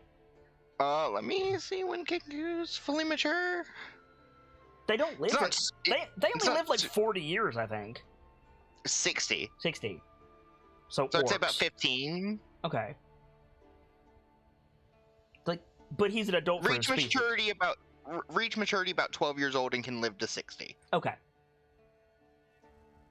To answer your question, Gamzelas, he is an adult. He's just not very old in terms of old. Actual age. Yeah. But things get weird like that when you start mixing humanoid races. Right. Because you got elves that are, considered a child until they're 40. Something I'd like you to consider, Calandria. Imagine you were as small as him. Imagine everything in the world was built for beings thrice your size.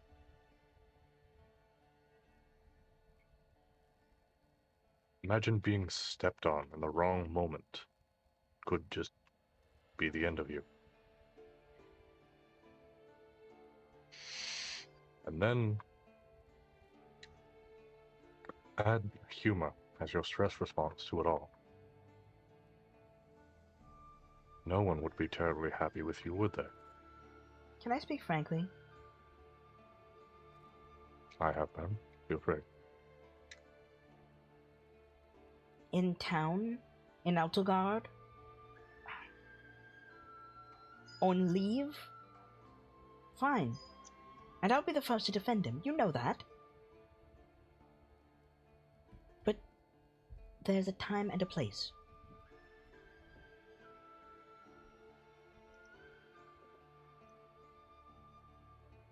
I've already had a chat with him. I know. I've already asked if we could work on a better response.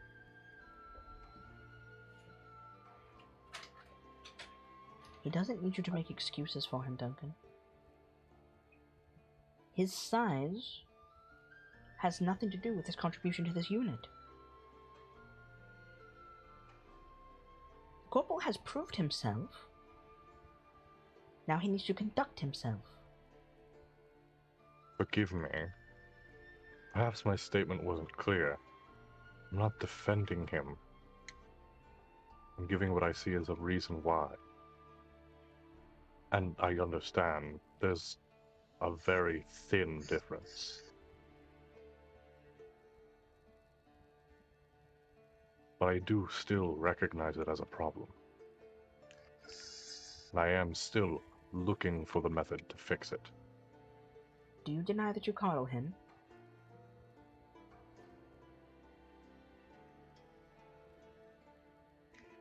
I will not deny that there are times that I do. Him and the Starlight both? I honestly think Duncan does that little, head turn, damn it. I get it. I've been in those council chambers with you, Duncan. But no one here is going to treat them that way. And it isn't treating them poorly to expect them to behave as their station dictates. Be that respecting a superior officer, performing their duties without oversight, frankly, and doing them well, I understand. or feeling adequate. I suppose it's force of habit. You just said that Rev needs to separate being on the mission and being on leave, as do I, and yet here you are making the same mistake. Never said I wasn't a hypocrite.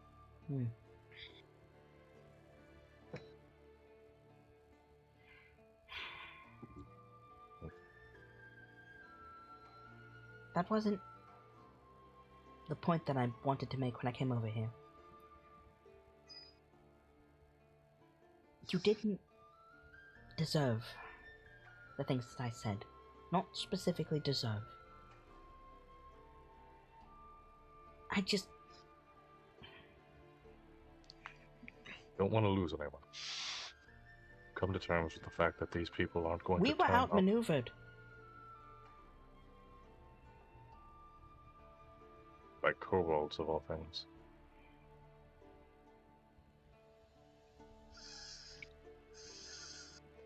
Granted. I can't exactly yell at the council. I mean, I can, but we're not there. You just happen to be in the firing line.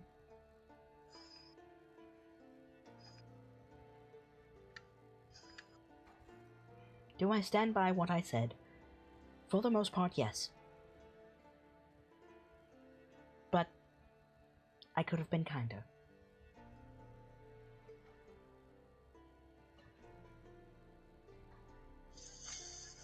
I do sincerely think that you're better than that, more capable.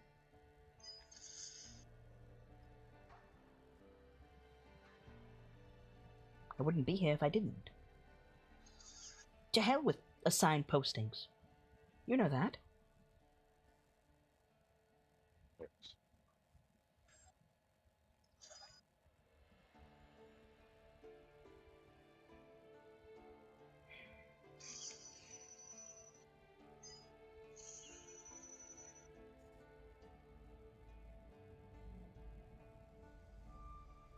Forgive me, I'm thinking.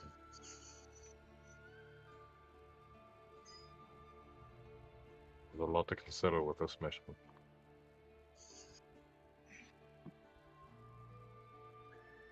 Since my conversation with Denke, I found myself slipping into thought about it. Well, I can leave you to thought. I need to talk to the corporal anyway, but before I go, a few very simple things. Chain of command and all.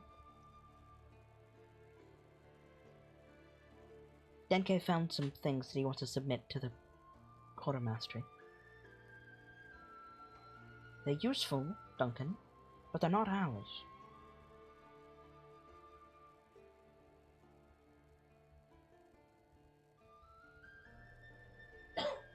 I'll have a chat with him in a moment about it. Do we know where the...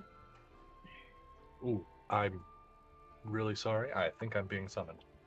Okay. We'll circle back to that in a minute. Rev? Hi, hello. Hi, hello. When you finish fortifying the church, which, by the way, good job on that. Thank you. Calendria, approaches you. She's not, fuming. Her eyes aren't, flaring. She's not holding a fireball. But she does, walk up to your mech and just, folds her arms and waits. I think he almost immediately, undoes the latch on the hatch. Mm-hmm. And pokes his head out. Standing at attention in the mech. Yeah. Do you feel unsafe, Corporal? Honestly.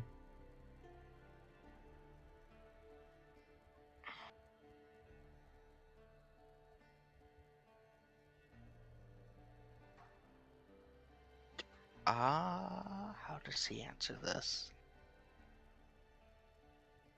Do you want to roll insight? I do. Okay.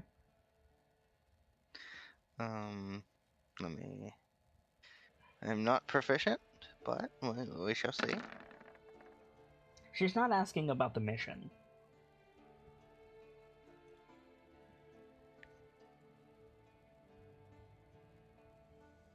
Hank, he like blinks at her a couple times.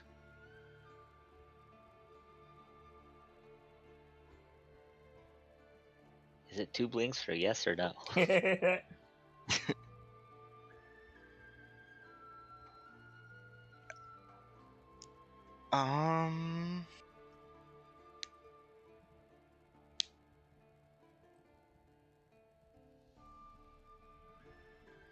Do I have a line to use here? Aside from yes or no, because I have both of those. You're gonna have a lot of lines after tonight. Oh yeah. Did you grab last week's lines by any chance?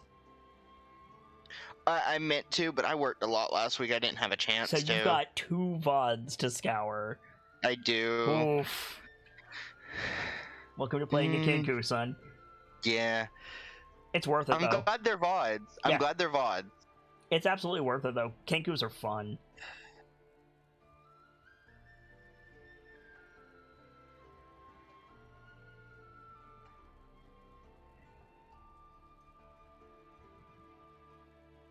I think he quotes that line again. It's my favorite line from this session. Hmm. And he shrugs while saying it. Please don't Kalashite.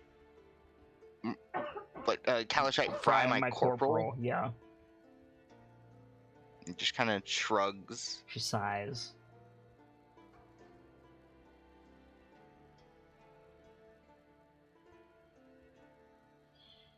I believe it's an issue with communication, Corporal. I think he nods. And he like pulls out his book so she can obviously see that he's writing. Mm-hmm.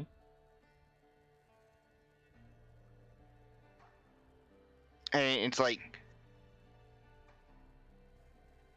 I was trying to convey who all was in the room as well. She nods. Equally, you could have been showing me who you can imitate. As far as I know, you can't say... And she pauses. Just me, sir. Just me, sir. It's no fault of your own. I can't hold that against you. Nevertheless, it caused difficulty. And when... She pauses. When Starlight came out, clearly injured, you can forgive a little frustration. If that had been worse, if I was needed, simply wasn't time. You see that? Not to say you're solely at fault. You're not. But I think he like writes again. Like that in like quotation marks wasn't even an attempted humor, it was just miscommunication. she nods.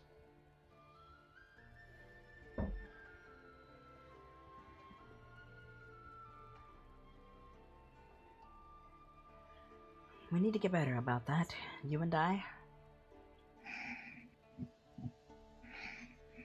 And we need to get better at establishing when the chain of command is important. And I think it's a matter of compromise, frankly.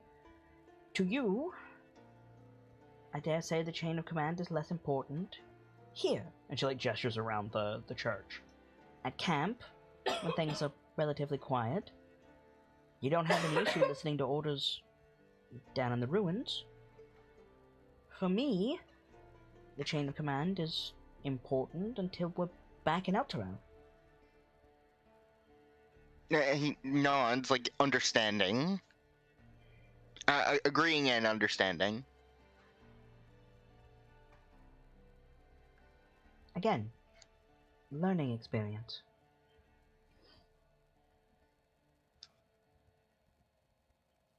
I guess what I'm ultimately trying to say, Corporal, is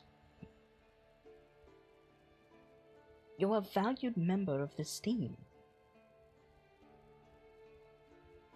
You're brilliant. No one can dispute that.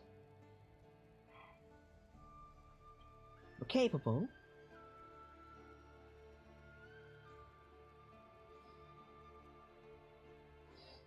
There's a lot of fault to go around.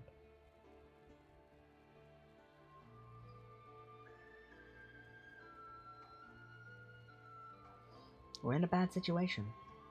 Better now, but it's bad.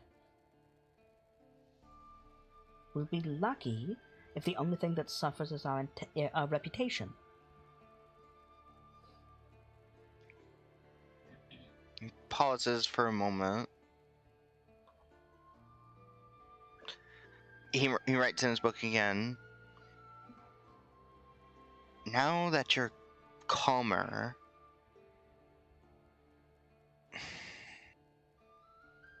She like moves so that she can see as you write, so you don't have to like keep flipping the book. yeah, like he writes, now that you're calmer, what are your thoughts on what happened down there?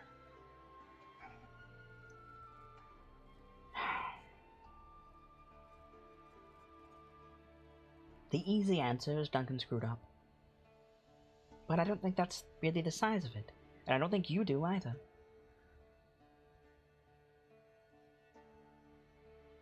No one spoke up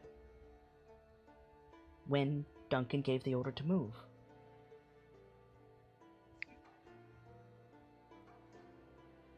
We were completely unprepared. With the information we had, and the companion going down, we never should have stepped foot in there. I think he writes, it's not an excuse, but I'm less capable to object on the field. You have a horn.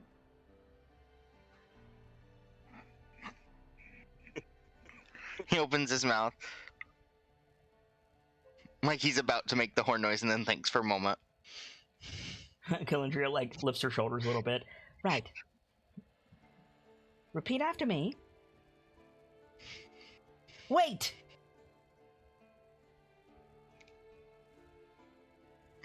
And he does so. Stop! Hold on! So it gives you several of these. Yeah. I'm writing them down. Mm-hmm. She gives you wait, stop, hold on. She gives you, like, don't move. And she gives you,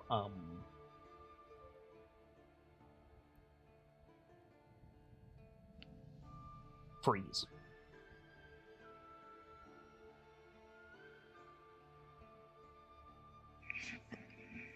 Okay. And he mimics them. Mm-hmm.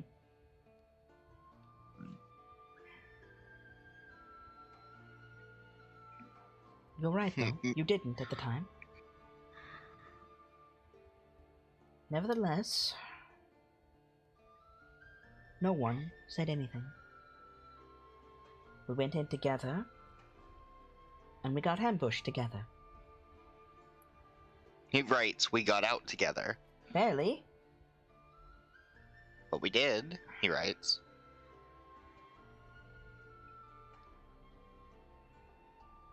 It shouldn't have happened. I think he writes as well, like, I agree. It shows that we rely too much on reconnaissance reports, and not enough on Starlight.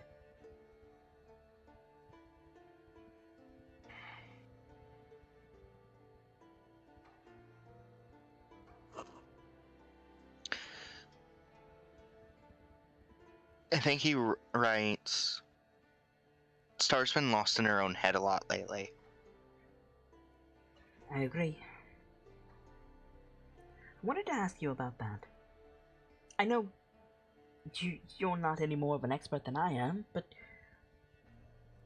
you hear things. We're both mortal. Where's the father?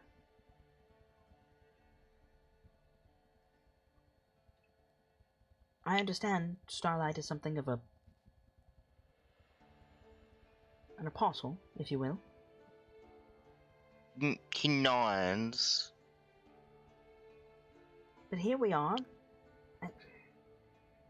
Denke found supplies. Did I miss the report and we're free to utilize them?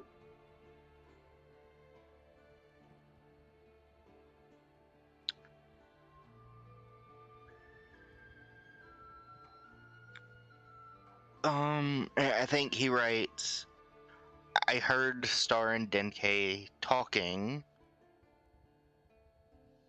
I think the friar is not friar. Father. Friar. He was a friar. Friar is dead. Confirmed. What are you talking about? There's no one here.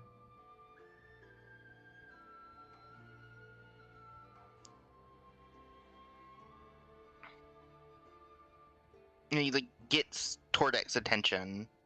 Okay. Like he gets out, goes and taps on his shoulder, grabs his sleeve and tries to drag him over. He's not strong enough to do so, but I mean, Kalendra will follow you if you just want to go over to Tordek. You Yeah. caught me with a mouthful of pita chips, you bastard. Put it on the board. mark it on the board. As a tradition. Give me a second to chew, but go ahead and ask your question. He flips the page and writes.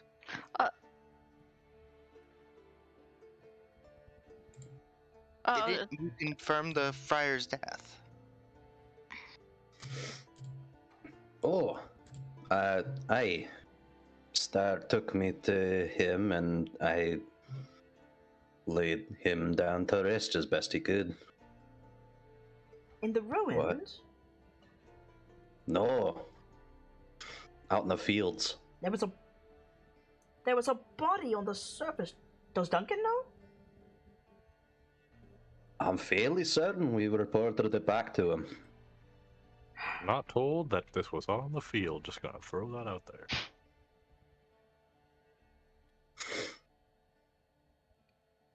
First I've heard. Well, regardless, what's You can the issue? confirm it was the chaplain assigned here.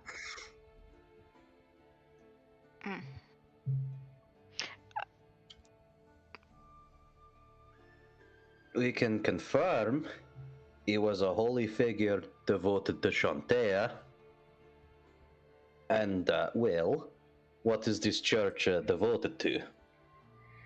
Fair. You didn't get a positive ID on him, though. What do you mean laid him to rest? I think Star is like nearby. Probably. And like, I was about to say, glance over where stars. Need your help, lass.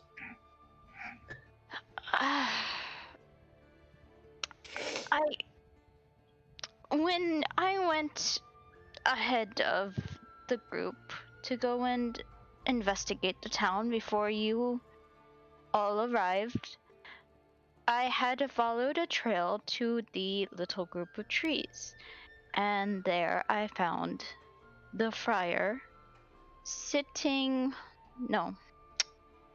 resting against a tree.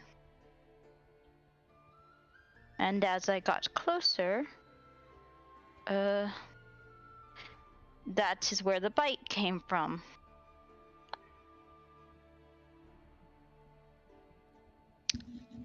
And I shot the tree that was nearly falling off the trunk to pin him down.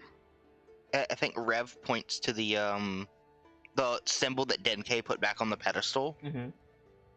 And I found that symbol, and I took Tordek to confirm the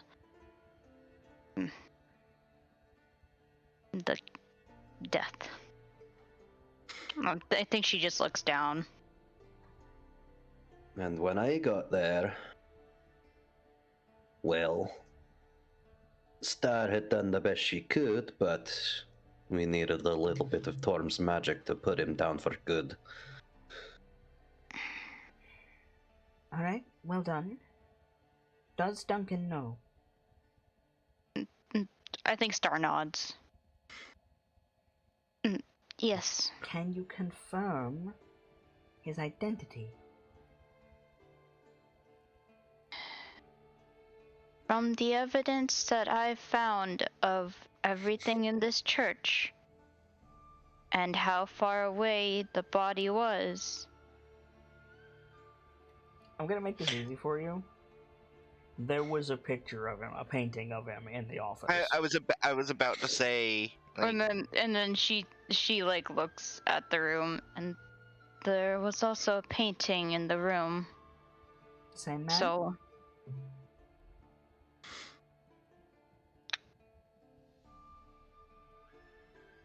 The same man? Star nods. Well, that's something.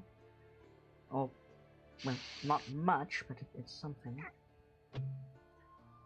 Technically, that doesn't give us salvage rights to the supplies here, but they hardly ever read the reports anyway, so we might as well make use of them. I'm sorry, you found supplies. Apparently Denke found some, yes.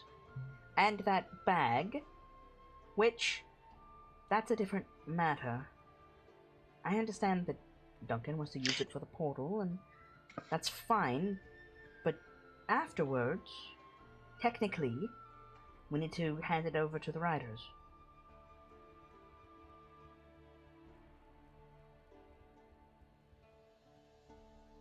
I have a question. Mm-hmm. Would I I don't know all of the traits of a bag of devouring. Like, does it interact with bags of holding? Yes, poorly. Okay, then yeah. Then it's probably sitting on one of the nearby tables, untouched. Rev looks at it, goes to write down on his. Did we Paper. find anything else of arcanic importance? I think Star will pull out the things that she found from the chest. What do you have that's magic? That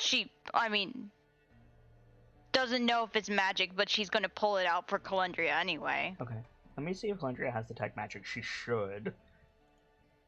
She does, but... Oh, okay. She's gonna use her last spell slot for detect magic. She is out. I need to restock these because she's about to take a long rest. She's gonna cast detect magic. So yeah, so she passes her hand over all of the stuff that you guys have collected, and her eyes go from purple to green for a second. She nods. Well done. 2 scrolls, 4 vials, magic, that quill, and that stole. Rev it gets Rev's attention. Rev goes to look over it. What are The you looking stuff. Can I look at the quill first? at? Yes, you can. Can I make an Arcana check? Yes. Calendar will give you advantage. I'll give myself the guidance unless Tordek wants to give it to me. I mean, you can give it to yourself. I mean, yeah. Arcana.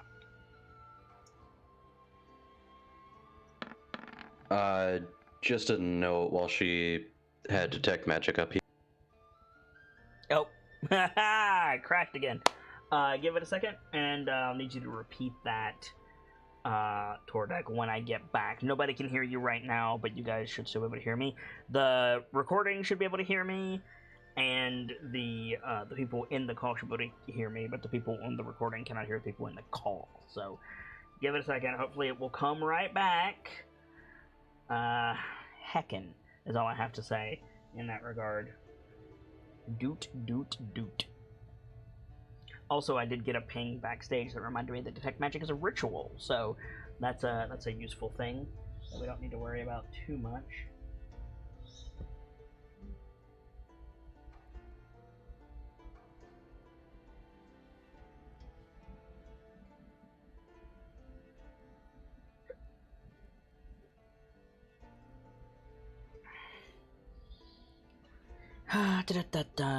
In the meantime, am I still? Oh, check.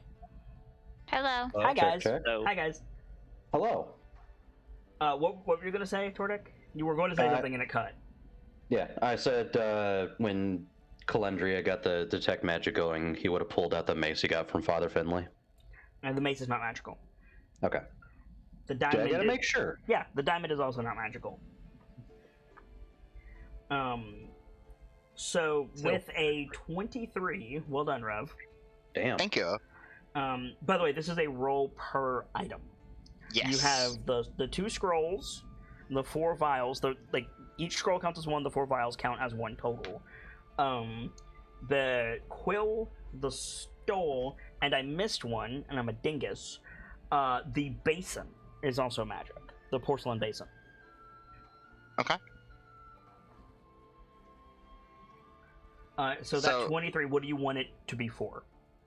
I said I was going to examine the quill first, and I'm going to stand by that. So this quill can write up to 10 standard pages worth of writing 3 times per day for free. Cool. It can also inscribe like an arcane sigil, not like a glyph of warding, but like I don't remember what it's called, arcane sign, something like that. The glowing glyph spell. Mm-hmm. And it can code and decode with a command word, but you don't know it.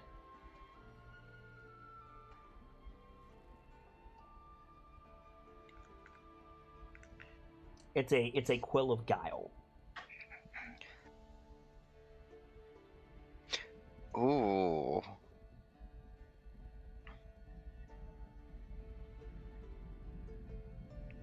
That has Rev's attention. Yep. Oh, I forgot. I forgot its most important ability. My bad. Once every 10 days, it can scribe a scroll without material components. ooh. Ooh. I forgot to mention that. I apologize. Oh. That has that like this item in general just has Rev's attention altogether. Mm-hmm. So about start touching everything. Yeah, right? So it's like Rev sets it to the side. The next item is what's a stole? The stole is the small, like, silk cord that chaplains wear around their neck. It's usually white. Okay, so Arcana? Yep. Oop. With advantage With due advantage to because of Calendria, yep. With a Goblin 20,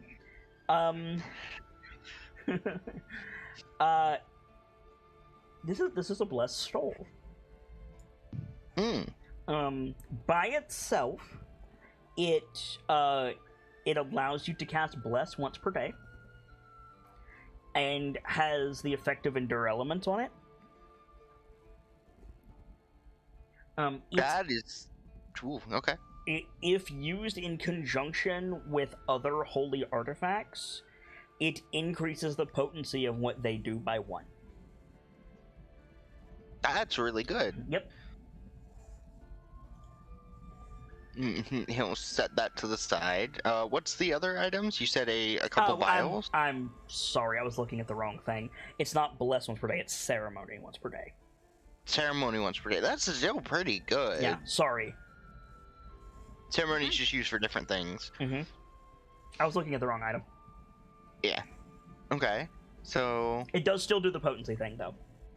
gotcha. Rev sets that to the side, like taking note of everything.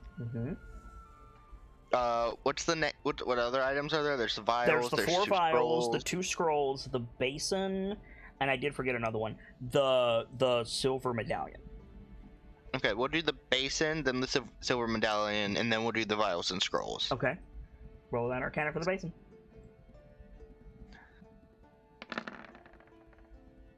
Nice.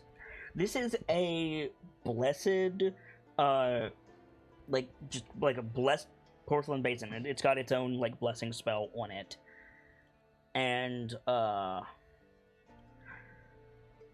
it can, instead of making like a vial of holy water at a time, if you bless water in the basin, it all becomes holy water.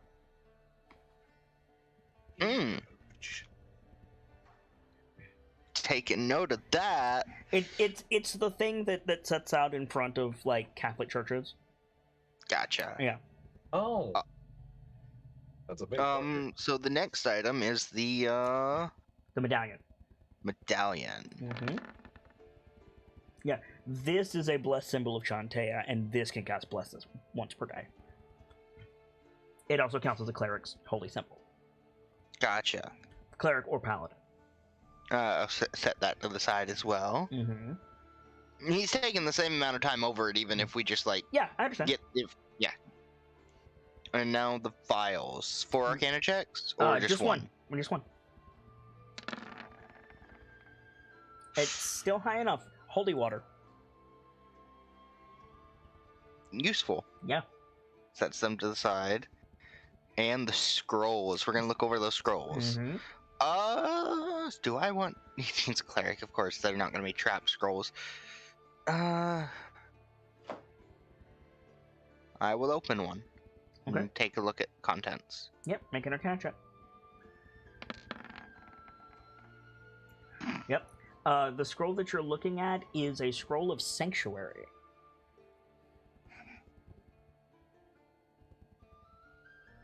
Interesting. Mm-hmm.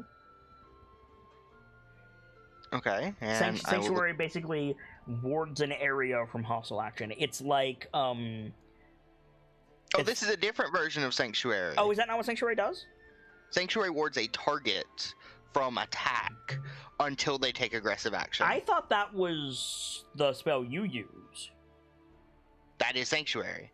Yeah. Is it? Yeah. That's Sanctuary. There's a spell that wards an area and nobody can take aggressive action in it.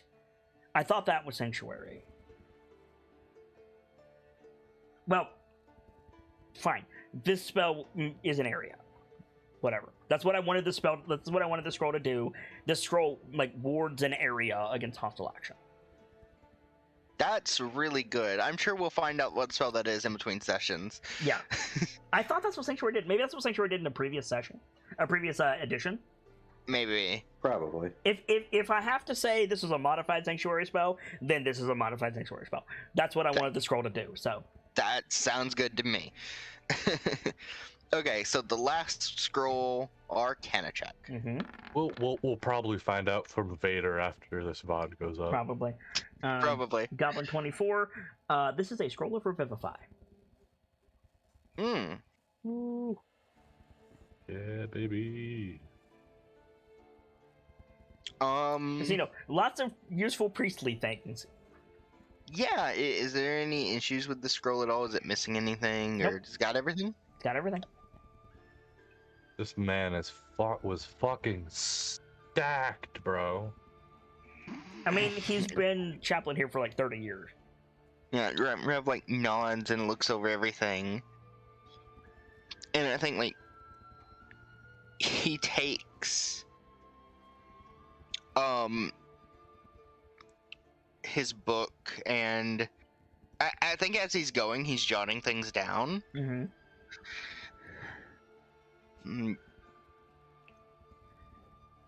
I think as he's going, you can only fill a ink pen with so much ink before you have to refill it. Right. And so I think like he's jotting everything down. He goes to like refill his pen and then pauses. Does the quill require attunement to write with it? It does not. Yeah, I'm gonna continue writing with it if that's okay. Yeah. Calendria has the same information you do because she was helping you, so she doesn't stop you. Yes. So, write out all the details of all the items Okay. in terms that we would use. You write it out twice and give one to Calendria. Yes. Probably gonna start coming over because it seems like everyone's over there right now. Yep. We're just going through the supplies.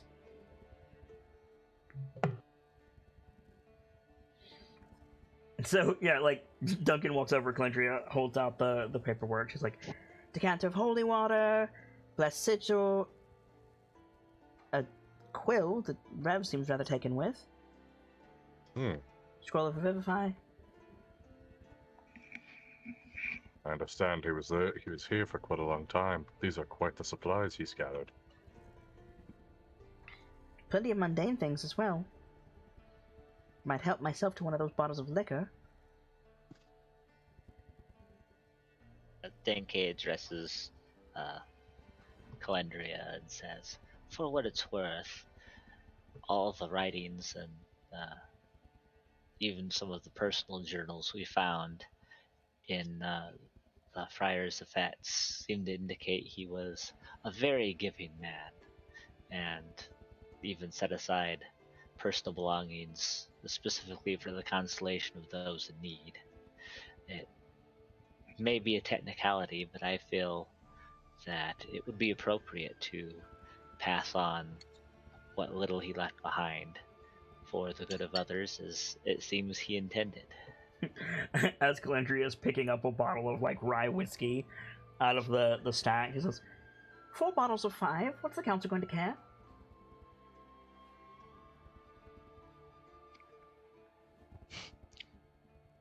I think Rev writes in his notebook, there was no quill here, right? I can't do that, Corporal. I think Duncan's gonna do that thing you see on TV sometimes where he, like, puts his thumb on the cap of the bottle before she can take a swig. She hasn't uncorked it yet. Okay. But you can still do that motion. Yeah, you can still stop her. Right. Should I take this to mean you have no intention of taking watch with the rest of us tonight? I can hold my liquor. You remember what happened last time you said that, Loss? Fine. Yeah, I'll save it until after my watch. You better share just to be safe. She smirks.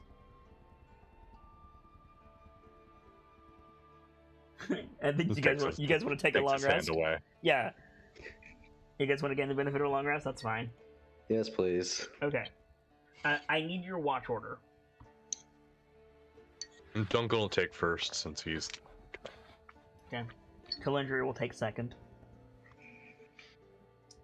With 6 of you, you only need to watch about an hour apiece. So you guys can get good rest. Rev will take the third watch. Okay. Tordek will take 4th.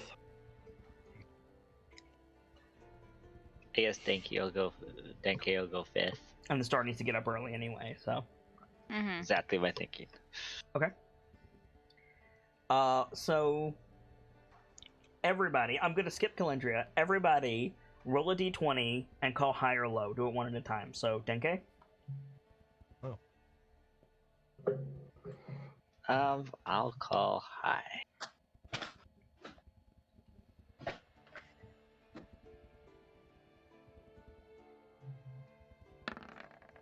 Rev.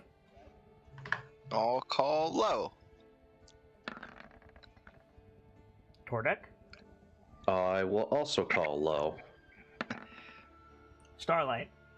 I'll call high. Duncan. I will call low. Okay. So yeah, I think we fade out on you guys like fortifying and making camp, and we fade in on Starlight and Denke heading out through the field as the first like amber light of the companion begins to appear on the horizon. as you guys are heading towards the hole that you made, or the hole that you found. What's the play, and did you take any special preparations? Like, for example, refilling your quiver. I think Starlight definitely refilled her quiver. Okay.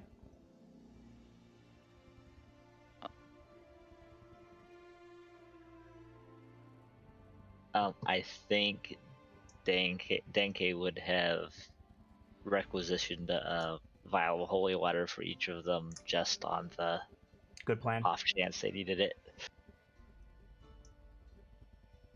Okay. There you go. So you guys very quickly are standing at the mouth of the ruin / cavern. It is still dark inside and still unearthly quiet.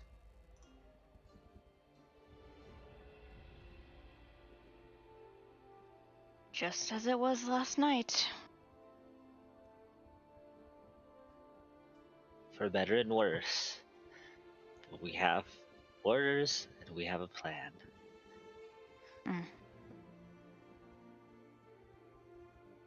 What are you doing? I think Star will look at Denki and be like, shall we head in? Yes, you take the lead. You're the scout. I'm here to support you. Then she'll head in. Okay. I was gonna ask your marching order, but that answers that question. Any preparation before you jump in? Do you have a light source? Ooh. I think Denke will have brought a couple of torches to be safe, even though they both have dark vision. Well, magical darkness would suppress your dark vision. Oh, well, yeah, that's true. Well, it would suppress torches too, wouldn't it? To a degree. But you would have, like, light immediately around you instead of no vision at all. The question real quick. Does the light spell or cantrip have a range? Like, will it stop working if someone goes a certain distance away from the caster? No. Because you cast a spell on the object. Then I'd suggest you two take something with light put on it. At Does least anybody one thing know each. the daylight spell? Because that would be much better. Not yet. Just We saying. don't have access to it for daylight until level or third level spells. Then, yeah, honestly, like a couple. The only thing about that is light only lasts an hour. Torches last for 6. Well, I think we do both. Okay. That'll tie up 2 of your hands, but okay. Daylight. Well, not necessarily both at once. You can cast the light spell. Cast the light spell on the torch itself, and then light the torch once the spell ends. That's fair. Okay. So Yeah, that makes sense. you have torches with the light spell on them. Any other preparations? We gotta bring some rope. I think you have rope in your inventory. If you do that. Yeah. I I have rope. What I'm looking for, since you're both like newbies, I'll say this: like, you might want to pull your weapons out.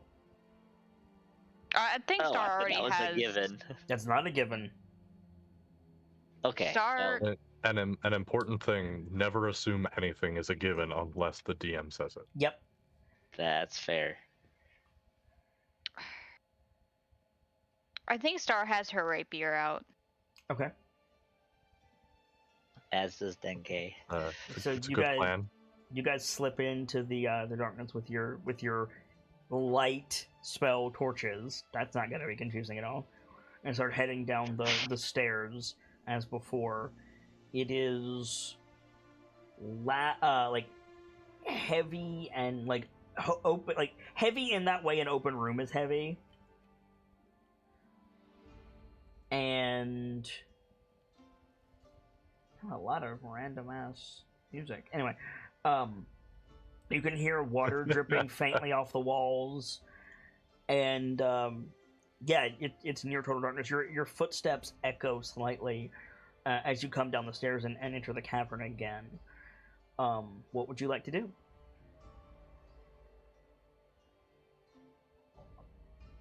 I think Star stops once she gets to the bottom, Okay. just to make sure that she's not too far ahead. Okay. I can keep up well enough, but I would suggest stealth. I was more wondering if you wanted to stay along the wall or just, you know.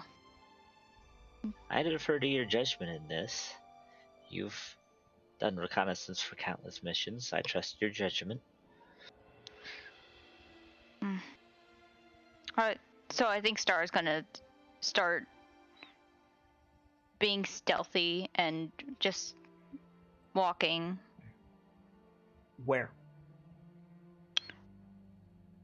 Probably starting along the wall, but then like slowly For the sake of it, going off the wall. the stairs like are here. Big staircase. But you get it. And you and Denke are here. Where's Denke? And like, you didn't update your health, Star? Or is that all you got back? That's all I got back. Wow. Okay. Your max health without the reduction is 24. Yeah. Okay.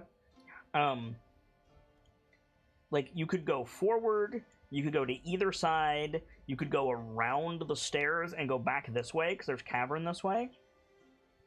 Like in relation to the stairs, where do you go? I think because we've already been in the big room. I think Everything is the big room. yeah. But I think she'll go around the stairs. You want to go back this way? Yeah. Okay.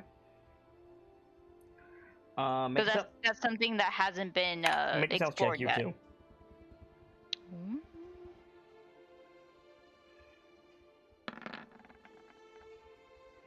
Good roll, Starlight.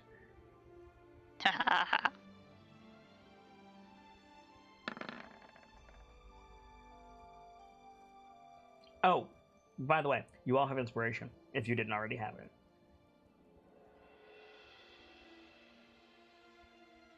Very cool. Denke, do you want that to stand?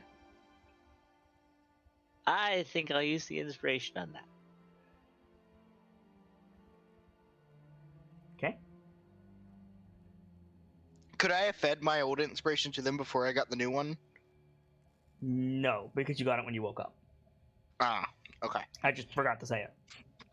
And then Denke reminded me by rolling like ass. Much better. Much. Yeah, that tends to happen. Yep.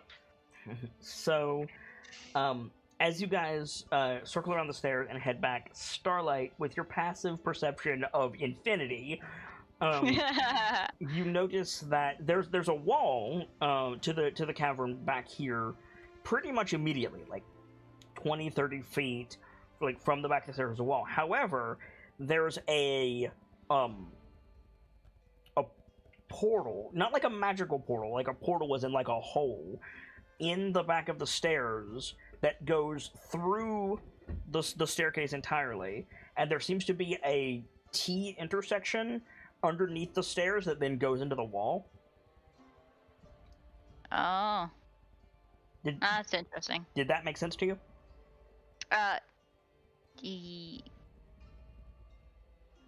Yes.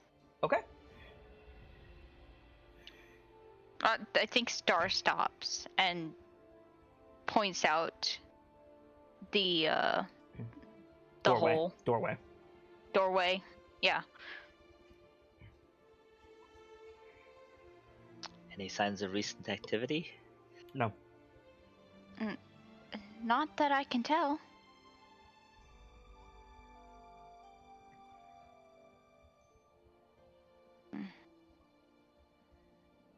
I say we go investigate. Lead on. Okay.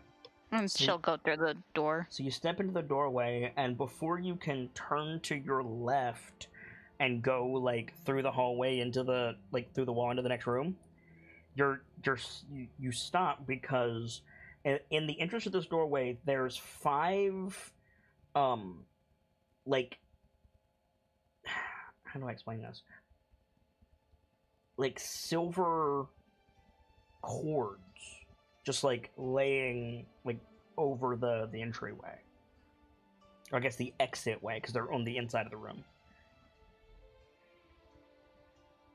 Cords like tripwires? No, they're vertical.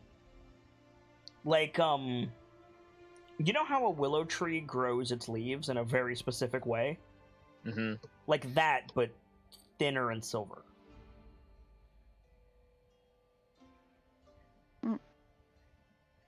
Can I identify the material? You can't see them. They're like, Star's passive perception is insane. That's why I'm not making you roll. Yeah. Like this was a DC 20 perception check, and Star has a higher passive than that. I think. Is that right, Star? You have like really Yeah. high. Yeah. Okay, I thought so.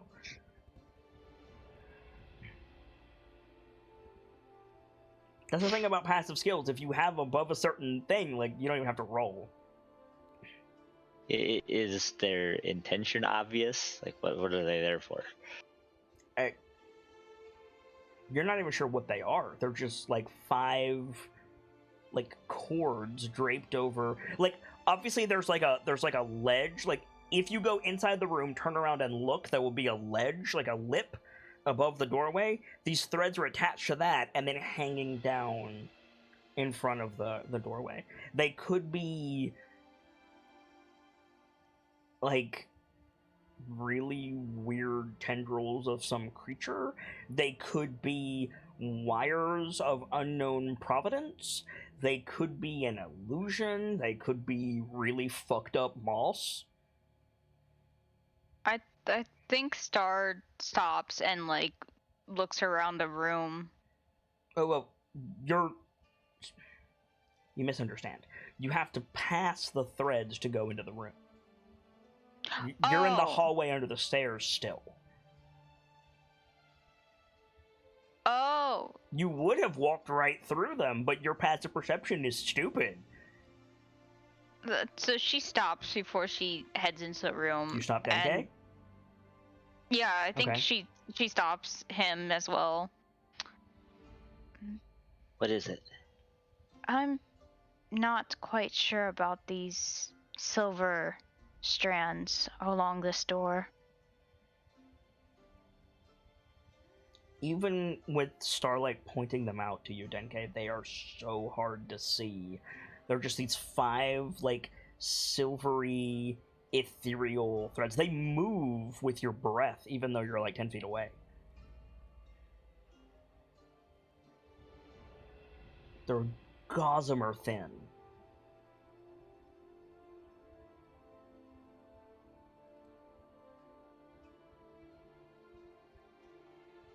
Like spider silk.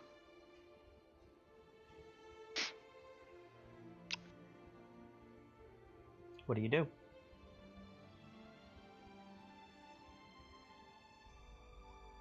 Can I do an Arcana check to tell if there's anything magical about them?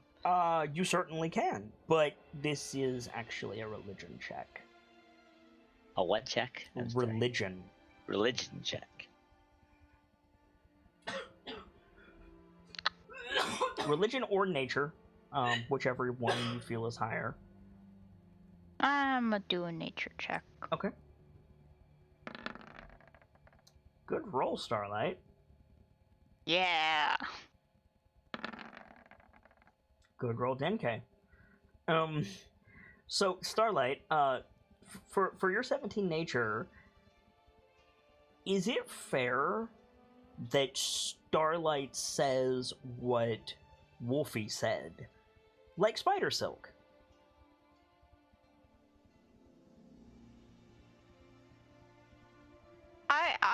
I would say so. Probably not in that way. Cool. Denke, There is a spider demon. Oh, joy. Her name is Lolth. Oh, boy. Oh, think it's- damn it. I think Star just looks at him.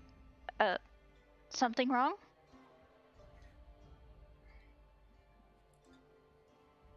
Well, you said spider silk. And there's a spider demon. She starts looking around. Are you passing the thread? Should we pass through? It might alert something to our presence. They may not be connected to anything. It's hard to tell.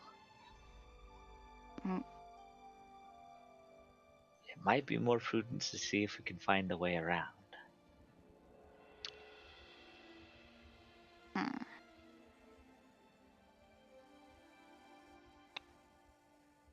Well, there was the big room, but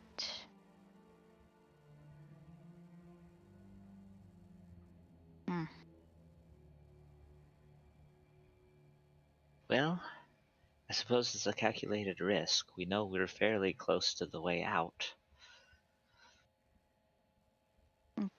she nods.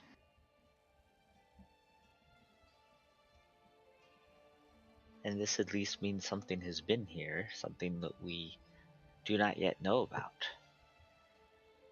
In fairness, there are also giant spiders that are not associated with Lolth, and they do often take root underground near the surface. Yes, So that is also a consideration. it's not confirmation, but it is bad. Calendria did tell me to search everything. Well then, let's search it in the most prudent way possible. Are you passing the threads? I will pass the threads. Are you taking care to avoid them? Yes. Make a dexterity saving throw. Denke, Denke, same to you. Yes.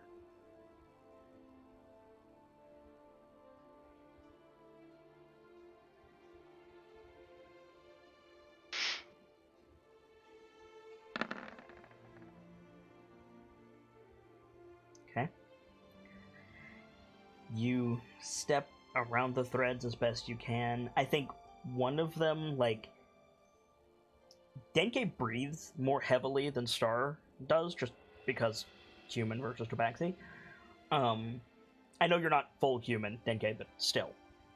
Fair. So I think, like, as Star, like, passes through, she, like, flicks her tail a little bit, and that, coupled with Denke's breathing, like, causes one of the threads to, like, twitch towards you, Denke, but it doesn't quite contact you, and you can kind of, like, sidle around sideways and, like, spin to get into the room. This room is fairly small and circular. There's another doorway on the other side. There's a well, basically, set into the middle of the room. There's just a rimmed pit leading down. And if you turn around and you look up, yeah, there is a shitload of spider web around this side of the door frame.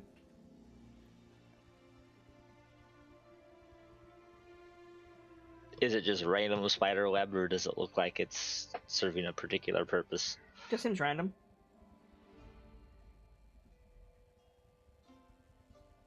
And you said the well is just a pit? It's a rimmed pit. It has a dais on top of it. You want to investigate the pit? I will investigate the pit. With your Yes. hands or with your eyes? Eyes. Make a perception check. I know your passive is stupid. In this case, make a perception check. Okay. Denke? Hands or eyes? Or are you investigating something else? Can I use my eyes to specifically investigate the days?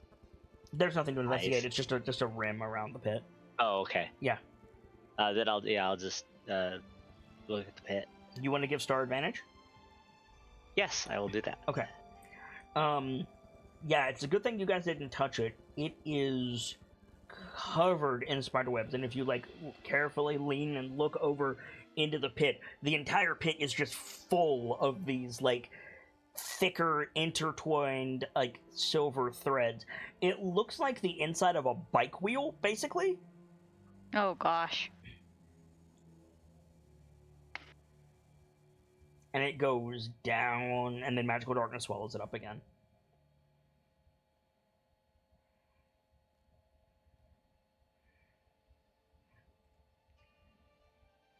Based on the size of the thread, is there any indication of the general size of the spiders that made them? Make a nature check for me.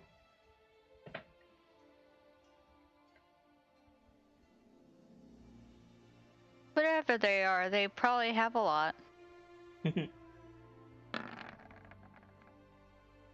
Probably about the size of a medium-sized dog. Oh god.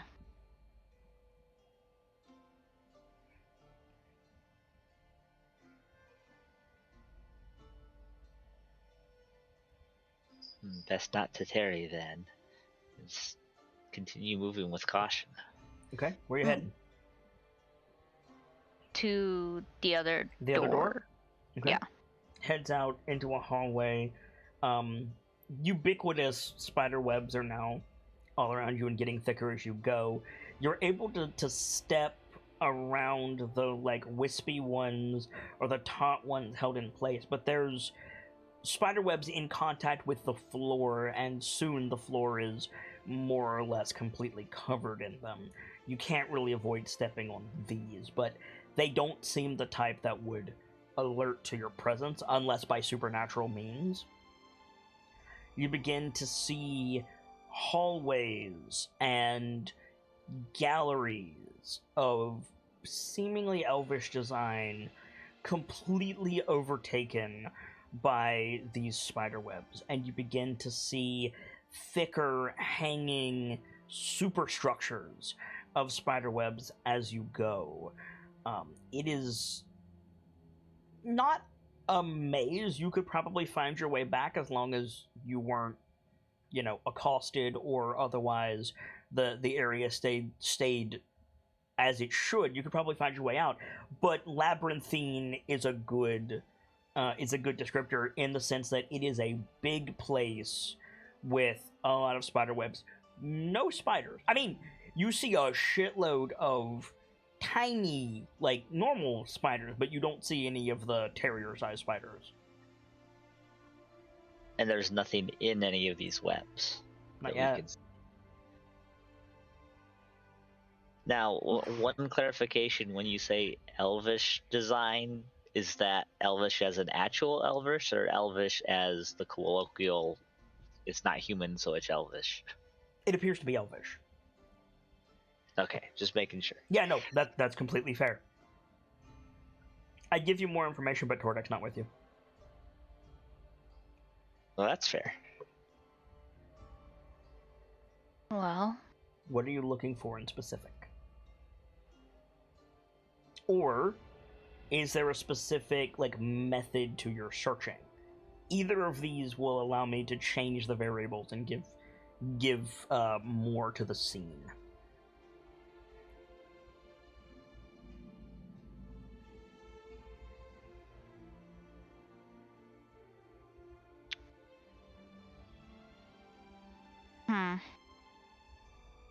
What does your scout intuition say?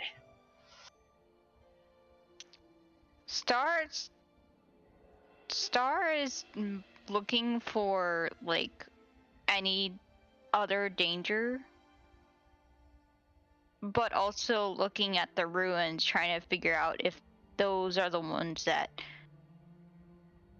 will lead us to the one that we need to find. I think you misunderstood when I said ruined. It's all one complex. And it's Elvish Ruins with the entry point. Like, you didn't see any other entry points. Just the staircase. Like, this is pretty much what you were sent here to investigate. as far as looking around for other dangers, you don't hear the calls of the kobolds, the scrabbling of feet. You don't see large spiders in the webs. It's all a bit too quiet.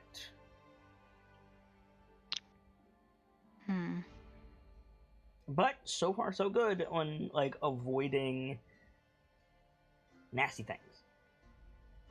She'll turn to Denke, and start to speak.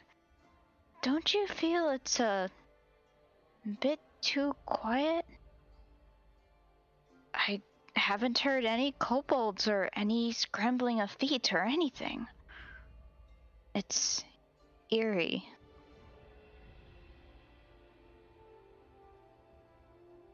Before you can respond, Denke, you're both alerted to movement, and you like whip around and hold your torches up, and you see a spider seemingly carved from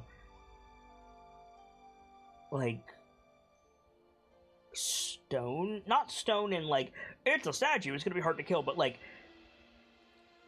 it looks more like it's made of jade than it's made of chitin. Okay, it's crystalline. Yes, a little bit. It's still obviously a spider, but yeah, crystalline is a good word. It has these it's like all of its eyes are glowing like this sickly green color. Or no, it would be glowing red because you already saw that. Glowing red, and on its back, held on two legs. It's walking on 6 legs, and it's holding this thing on its back with 2 of its legs. Is this huge, like 5 or 6 foot, tightly wrapped bundle of webbing? Is it person shaped? It's cylindrical.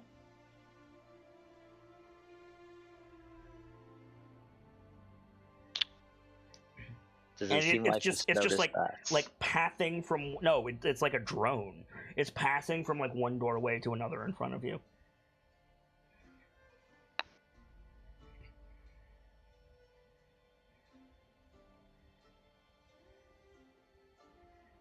I think to answer the previous question before we follow this thread, no pun intended, I think Denke is keeping his eye out for any signs from whatever senses or arcane senses that would indicate the type of it will further indicate or further clarify the type of threat that's lurking down here. And the like crystalline spider is certainly interesting. Are you casting detect magic? Is that what I'm hearing? I'm confused by what you're trying to do. Oh no, I think you were asking what sort of things we were searching for. I think he's looking for any sort of information that's going to either further substantiate his theory or suggest a new theory about Make an investigation check. And I will warn you, be careful. Rolling poorly on this means you might touch the webs. Because investigation tends to be with your hands.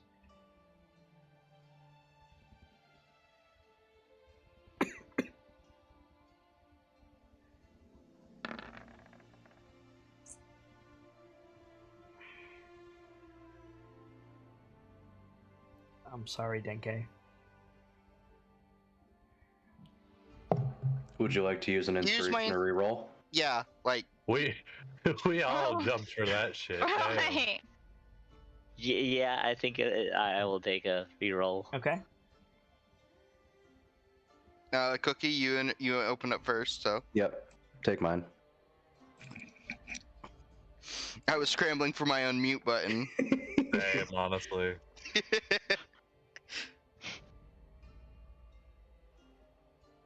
I heard I'm sorry, and I'm like, fuck. It's still too low. Take mine. Oh my gosh. Wait. Before you roll again, Uh-huh. take mine too and make it at advantage. Okay. Is there any Hope chance this is worth it. Is there any chance they could have used a bardic on themselves for this?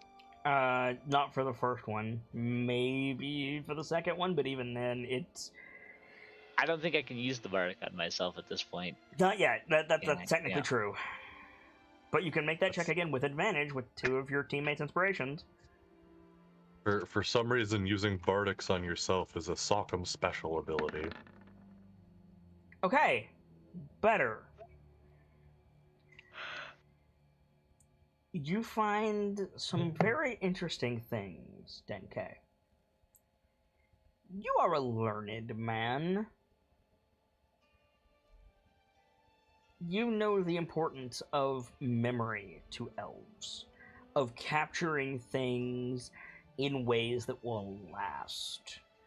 But also, elves have a somewhat whimsical appreciation for fragility.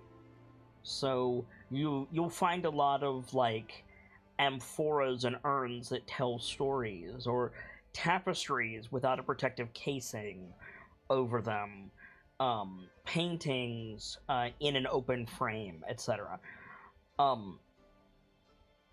All of the elvish artifacts you would expect to see have been destroyed. You can see places where tapestries have been torn down. You can see smashed pottery. You can see, overgrown, for want of a better word, with webs, like furniture and doorways. But also there's like rubble in the doorways, as if things were put in the webs after being destroyed, or the webs were used to like take down statues, for example. A lot of elvish stuff has been defaced throughout these ruins. More than that, you're on the same level that you initially came down the stairs on. You have not gone up or down. As such, this, like, even though you've gone several rooms at this point, pretty much any entity smart enough to use a pack of kobolds to abduct humans for an unknown purpose would be smart enough not to put their lair this close to the exit. Beyond that, I'll give you 4 questions.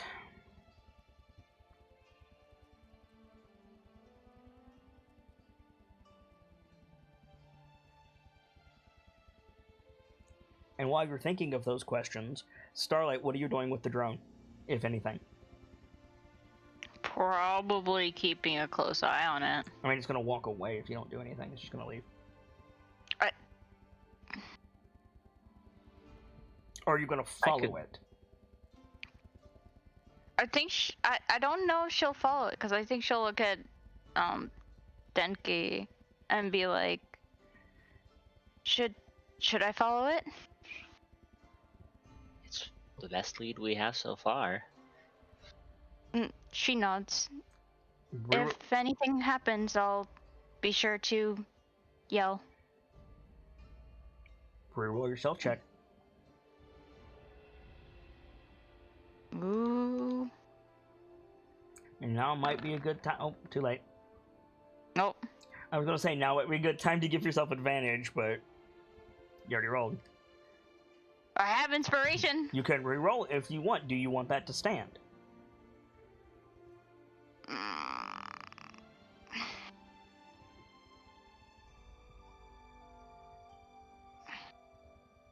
The best way to look at it, if this helps you, Wolf, is what number do you think would be most realistic for a creature like this?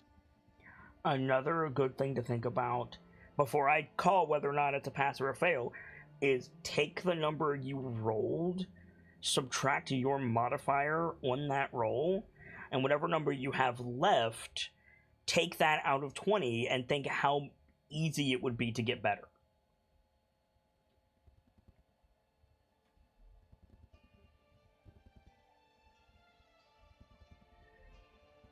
Yeah, I'm gonna reroll that. Okay. Mark off your inspiration. Go ahead and reroll.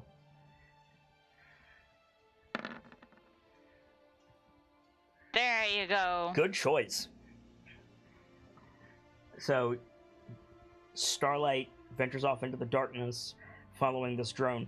Denke, break in anytime with your questions. It's fine. Starlight, you follow this drone. This thing is, like, Tabaxi are quick. This thing is almost quicker than you. That's scary. As it scuttles along the ground and up on these webs. You follow it, trying not to disturb the webs as you go. In a couple places you have to climb or jump to keep up with this thing. And eventually it finds a seemingly random hole in the floor and just goes into it. The hole is about maybe 6 feet around total, and there's a big web like stretching down the side opposite you. The 75% of that side, or 75% of the hole centered on that side. So there's a little bit of non-web space on your side, is what I'm trying to say. About a 6-foot hole. Remember, you're still in magical darkness. You have been this whole time. So I wouldn't be able to see how far down that goes. You wouldn't be able to see if it wasn't magical darkness without sticking your head down it. So she'll poke her head through the part that isn't webbed. You sure you want to do that? You would have to get down on the floor and then stick your head through this hole without having any idea what's there except a big-ass spider. Didn't you already have one problem with sticking your head through a hole? Yeah, probably sticking my head through a hole is probably not the best idea.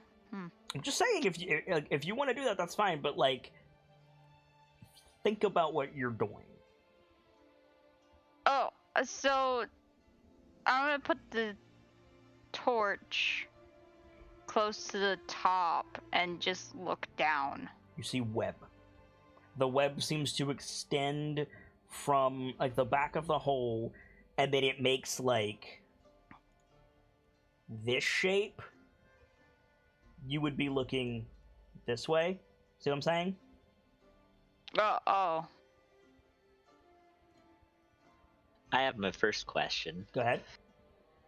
Are there any symbols or patterns of defacement that might indicate who was defacing all these artifacts or why? No.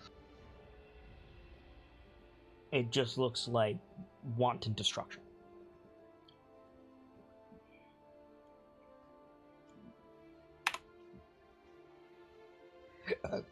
So yeah, well, if there's just web. Now, I will say, it looks like you could fit through the hole and, like, land on the web, or maybe go through the web. It's not like it's blocking you. But is that the best idea? That's up to you. Is it fair to say that Starlight hesitates, considering? Yeah. The spider pops out of the hole. Oh god. Just pops out of the hole, continues climbing up the web on the wall, and disappears into a hole above it. It's about the size of a German Shepherd. Oh my lord. Did he just completely ignore her? Yep. I think she looks up at the hole above her. Okay. It's covered in webs. It's just... The thing walked up web that was, like, from the hole in the floor to the hole in the wall, and then just went into the hole, and the hole is covered in webs. And didn't attack her or even... Looked right at her, like, popped out of the hole, its face was, like, right on Starlight, and then it just kept going. There's something not right about that. Yeah, I was gonna Aside say. from the German Shepherd-sized statuesque spider. I think Starlight just like like sits back on her like hind legs and just looks dumbfounded. You have more than 2 legs? Well, she Are you sits a back on centaur? no, sits back on her like heels. Okay. Like, yeah, that's why I'm. She's a kitty cat. She's and you cat and you cat. Fair enough. And she just looks dumbfounded at, one, the fact of how big that spider was, and 2, how that spider didn't attack her at all. Mm-hmm. So you're sitting back looking up, right? Yeah. There's about 24 of these holes in that wall. That was a noise from someone.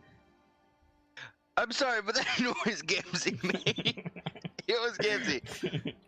I was mid yawn, and then it's like that's bad. So like so I wanted to go but what came out was just. Did you miss the part where I said this place is absolutely covered in webs? Okay, I have another question. All right. At this point in the structure, is there any indications of where this magical darkness might be emanating from? No. I'm just saying, at this rate, if you guys find an axe down there, maybe don't touch it. An axe? What? Hey, Thank you, Sockham. yeah, I was making a joke about Loth and Sockham. Oh, I didn't catch that. Sorry. Because she offered Sokka when he saw Loth, she offered him a sword, and he went, "Sorry, that's not exactly my style," and she turned it into an axe. And when he That's rejected right. again, she just kind of dropped it. That's right. I can tell you this: Loth doesn't have stats, so I'm not gonna put Loth against a level 3 party. I mean, if you want a Loth, I have her, but I agree with your decision. But just because Loth is not down here does not mean that there are not extreme dangers. I was Yeah, just like saying, German Shepherd spiders. I was just cracking the joke because she just dropped the axe when Sokka rejected again. Mm-hmm. So maybe don't fuck with an axe if you find it down here. That's fair. Well, Are there any? Okay. Oh, sorry. Are there any other entities, demonic or otherwise, aside from Loth, who might interact with or utilize spiders this way?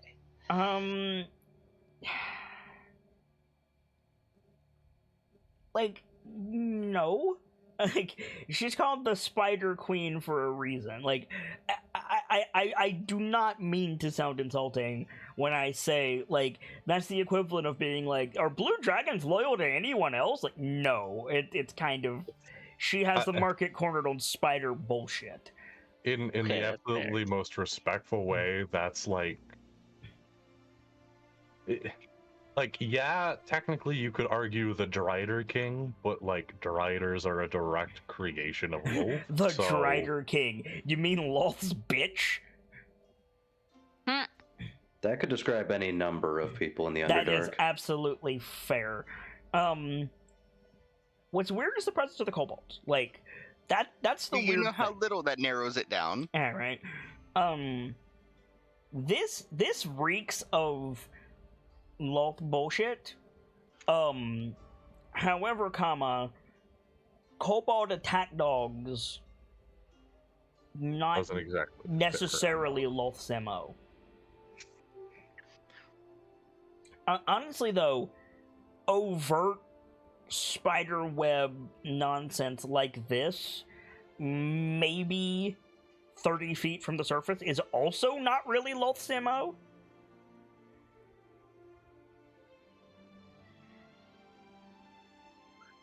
Especially in like a farming commune, like The odds of you dealing with Loth herself are low. but it could be something empowered by Lolth.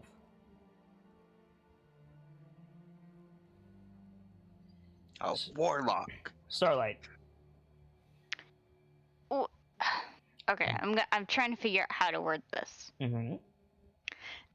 Obviously, this whole thing with the spiders not attacking Star or, like, you know, anything is odd enough in itself.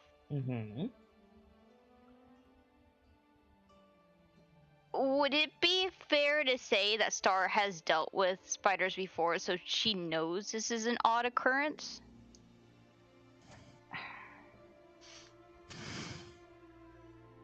If not, that's okay, but I just... When you say dealt with spiders before, I assume you mean giant spiders. Yes. Giant spiders are not colony workers, but these creatures that you're seeing are only giant spiders taxonomically. They don't behave like giant spiders. They don't look like giant spiders. Like, if the room was completely black, yes, I'm aware it's covered in magical darkness, and there was a screen in front of this creature and a light behind the screen, the silhouette of this creature would be a giant spider. Yes. However, these things are made of stone. Ish. Like, I understand what you're trying to say. These are not animals, as far as you can tell. I'm trying to figure out if I could do some kind of check to realize that this is eerie and it's not normal. I don't think you need a check to do that. But I honestly think you knew that from the magical darkness emanating from the hole in the soy field. That is true. Yeah, I think at this point, Denke is just gotta follow Star's path. How?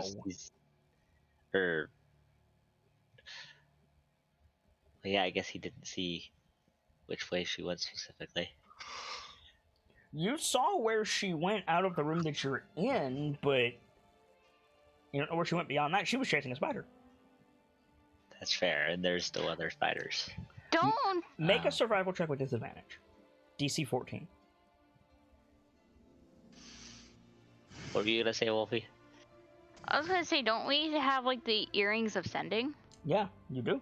Oh yeah. Those aren't that's a tracking very good devices, point. though. No, but No, he but I could think I check. could He call could for check on status her. report. Yeah, you could. Yeah, I think that's what makes more sense to Okay, it's like Open it's panel been a to few Star. minutes. Like, yeah, Starlight. Like, what's your situation? Yep, status report. Now I have a question. Well, let Starlight respond first. It's about the earrings of sending. Okay. In this instance, we established that we realized in a different game that sending itself is completely telepathic. Is that the case with these earrings, or do you still No. need to speak verbally? As we've demonstrated with the earrings in Voices of the Mountain, because it's an item, you have to speak. Okay, something to be aware of. Yep. I figured I would mention it. It's a very, very valid point. You do have to speak to use these. Just Starlight hears hears it. Mm-hmm.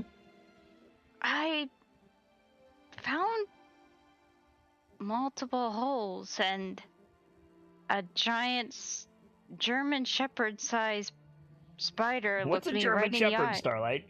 Yeah, it's just like a giant Mastiff. The word you want is mastiff. mastiff spider looked right at me and just kept on going. It's odd. I'm sorry, I have to ask because I'm just gonna drive me insane if I don't. What are German Shepherds called in D&D? If they Since there is don't no Germany. exist. But we have Mastiffs? Yeah.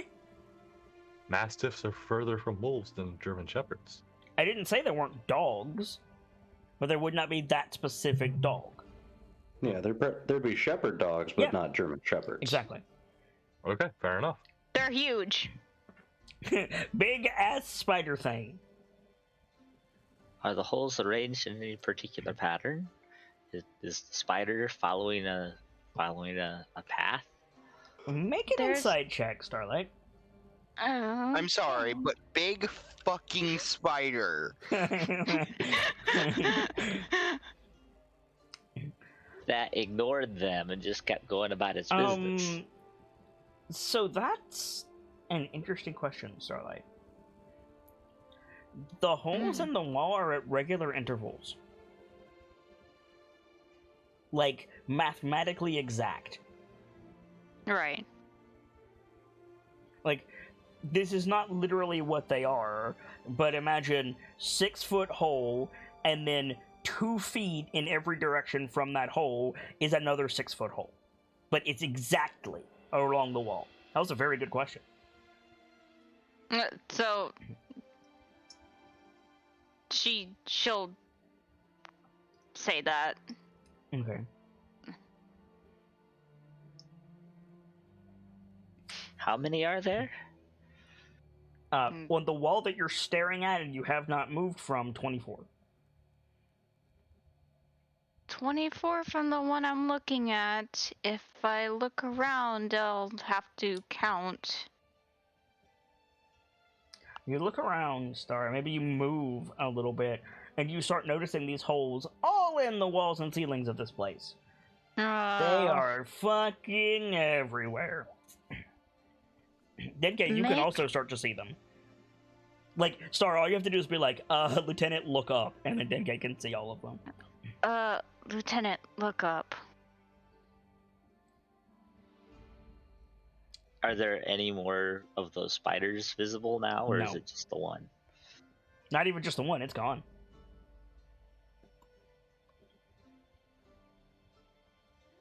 Did you see what it was doing at all?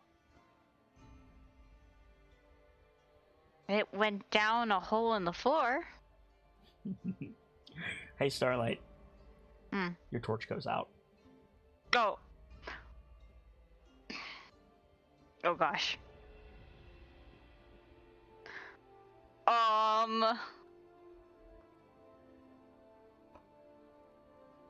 Oh heck.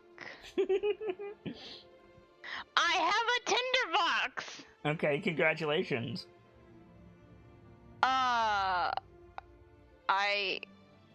I'm scared to light this torch. Hold on. I think she says through the ring, my light went out. You have a torch, just don't get too close to any webs. Denke, your light is fine. Easier said than done. Wait, your torch went out already? Mine's still fine.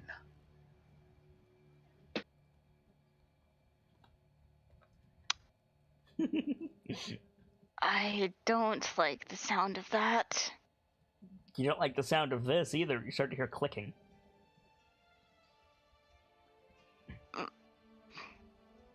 Oh gosh. Can she start? Can I start running? You're just gonna run. You're going to run in these tunnels while blind. Oh gosh, that's a good point. Am I understanding you correctly? I think she says through the earring of sending, I hear clicking. Regroup, but don't draw attention to yourself. Lieutenant, I'm blind. I'm sorry, you have dark vision. You're not completely blind. Yes, she is. She's in magical darkness. Oh shit. Ah, They're both in magical darkness, homie. And with all the webs around me, it's probably not smart to light a torch. But can you That's afford? why we brought Denke. But can you afford not to? It's also not smart to be descended upon by something that's clicking in total darkness. Can I carefully light the torch? I need you to, like, let me talk you through the process involved in lighting this torch, and then you tell me if that's what you want to do. Okay. A tinderbox requires both hands. Oh gosh. It's effectively a striker and, like, tinder, kindling.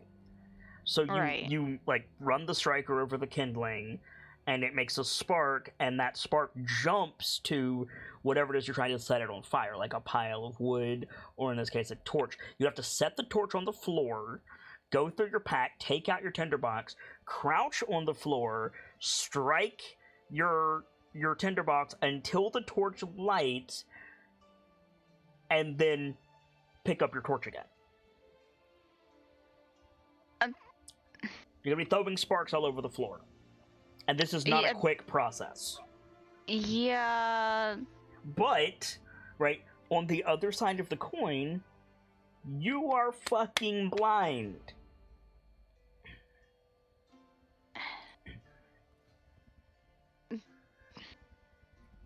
I think she pauses and, like, sends back to, through the earring. It won't be a fast process. Well, the other option is use your other senses.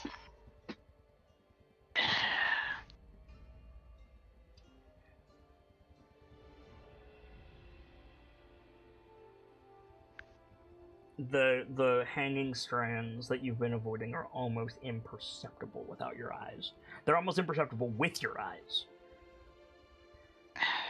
It'd be hard to You got maneuver. You got two hard choices here, Starlight. I know.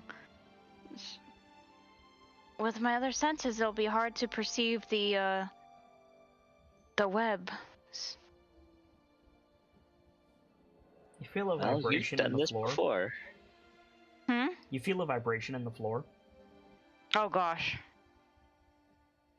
Not You've done like this before. I have faith in your skills. I also have faith in your skills. Not like somebody turned on the washing machine in the next room and it's just constantly vibrating. More just like and vibration, and then it's over.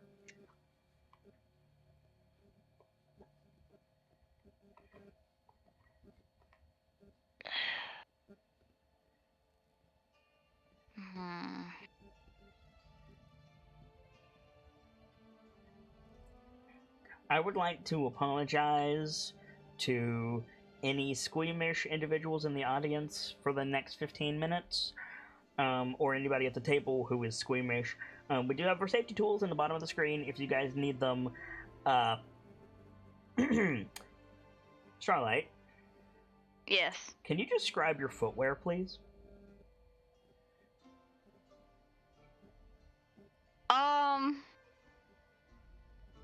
How do I describe them? That's actually a good question. Oh god, it's the ocean all over again. Oh, believe me, it's much worse than that. Are you, like, is it what we see in your art? I would say Because so. about 40% of your foot is bare. That's why I'm asking. Yeah, probably not the best idea for this mission. I mean, why is But it on your art? Like, But then at the same time, easier to feel and where climb. things are and climb, yeah. So is that accurate? Yes, it is. You start to feel pressure moving over your toes. I don't like that. It's gonna get a lot worse. It's gonna get a lot worse. I don't like the sound of this at all. What are you doing?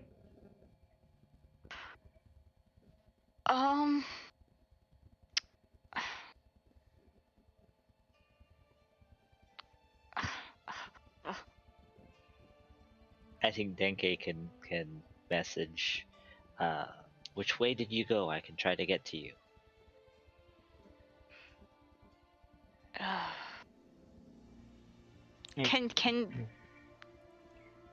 Well, Can I? Can you describe the path that you took? You're a trained tracker and navigator. My question is Star panicking or is it just the wolf? I think the wolf is panicking. Okay. Then. But that's just because the wolf is nervous. But that's okay. That's okay. Then there's a mechanism for this. To be able to recall information that the player may not normally be able to do, you have a couple of options. You can give me a point of inspiration and I'll just give you that information, or you roll dice. Okay.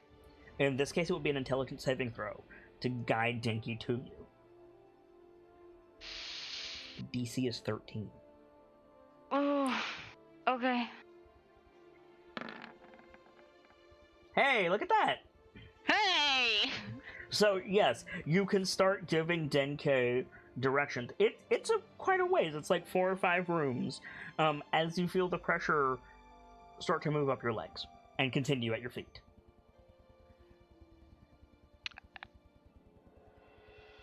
I think it feels like if somebody took like a pine sprig, like a sprig from a pine tree, and just ran it over your skin. No, so it's like sticky. No, it's not sticky. It's. I mean, sticky is a good word, but let's be clear, not gooey. No, yeah, it's not like gooey. It's just little sticks. Is what you were trying to say. Yes. So like lifting her leg would be like difficult? No. But she'd feel it when she puts it back down. Oh, you feel it regardless of how you move your leg. Oh god. And if you put your foot back down, you step down twice, like you step and then your foot goes down about another inch. Oh. Yeah. I don't like this. I'm very scared. So about how long would it take Denke to about 30 seconds. Physically light his torch? Oh, to physically light his torch? Where he is. I mean, you have the same issue that Starlight would have. You have to set it on the ground, get out the tinderbox, strike it, sparks would fly over the floor, then you pick up the lit torch again. Yeah, I'm just debating if it would be worth taking the time in case it's the not light so spell much were to go out. like the time is an issue, but also the issue is there's webs everywhere, and you're throwing sparks. Fair. If you don't give a shit about that, then you are not currently being accosted. Starlight, what are you doing?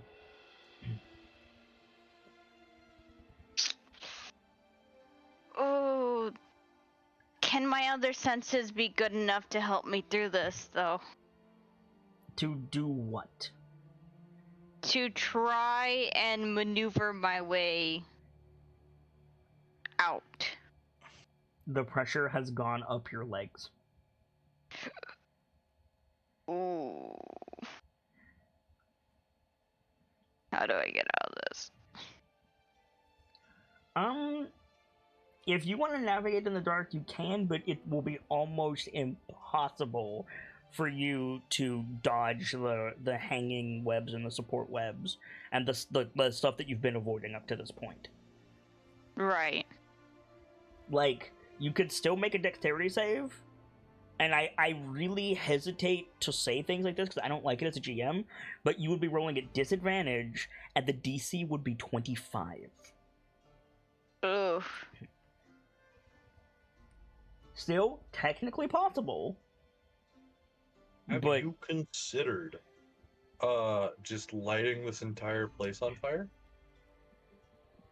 Just saying fire underground. That's a good idea. Have you considered just saying fuck it? Throw this bitch in the fucking bucket.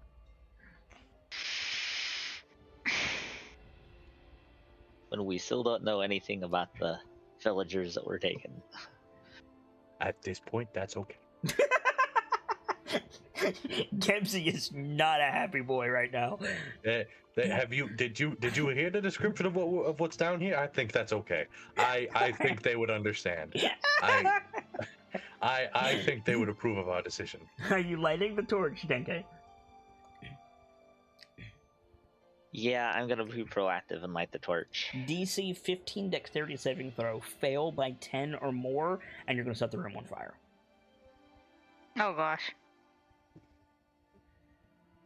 Let's hope my joke doesn't come to fruition. Starlight, what are you How doing? well this went last time with the Can I try and light my torch? You're also going to try to light your torch? Yeah. You set the torch on the ground. Your arms also are now full of that pressure. Oh, Denke! This is not a good night for my rolls. Somebody give him the thing. Collectively, do you want Calendria's inspiration?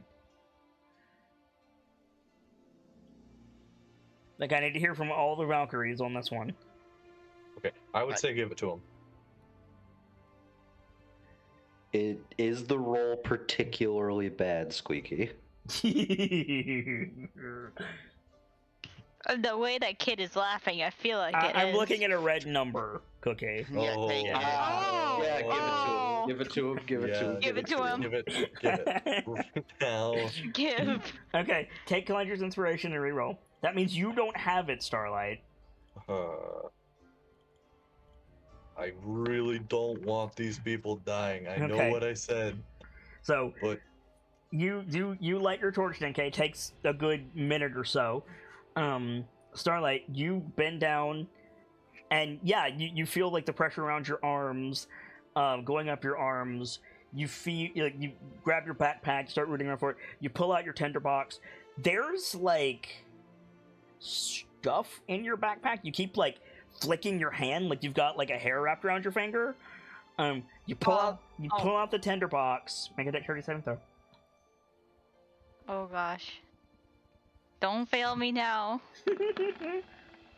You're good at these. You should be proficient. Okay, so your torch lights up. Remember what I said about apologizing for squeamish viewers?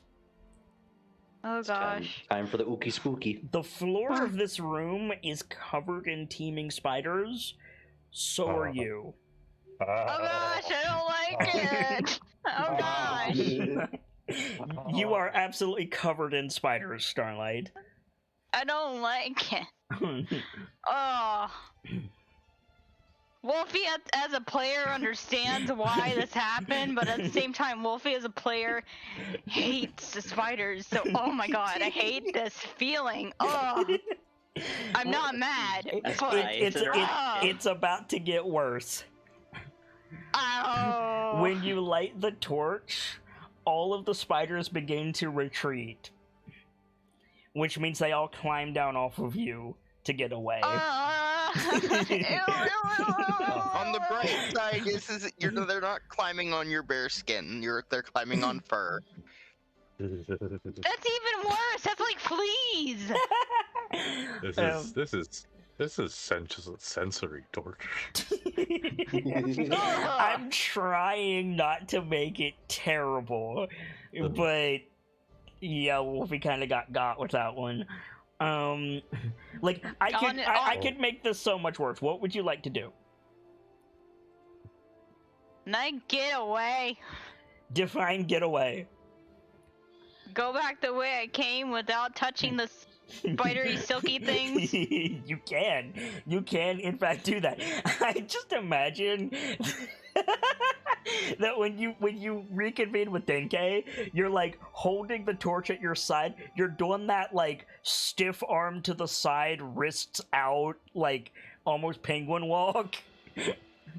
Gross. Yeah, you meet up with Denke where you left him as his torch is lining up. I think she after she knows she's safe, I think she just shakes her fur, just like, ugh. Oh, you don't want to do that. You No. shake your fur, and Denke, you see about 20 dime-sized spiders fall out of Starlight's fur and scamper away, and a shitload of thread.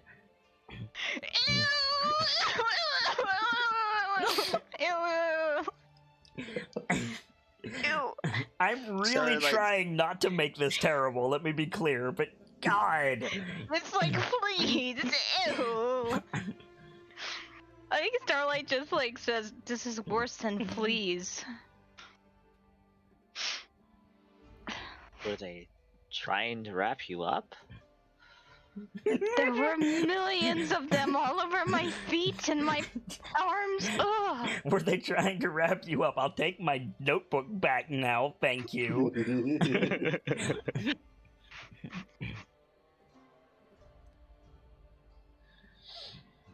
Fuck. If it makes you feel any better, the wolf, I also am squicked out by this.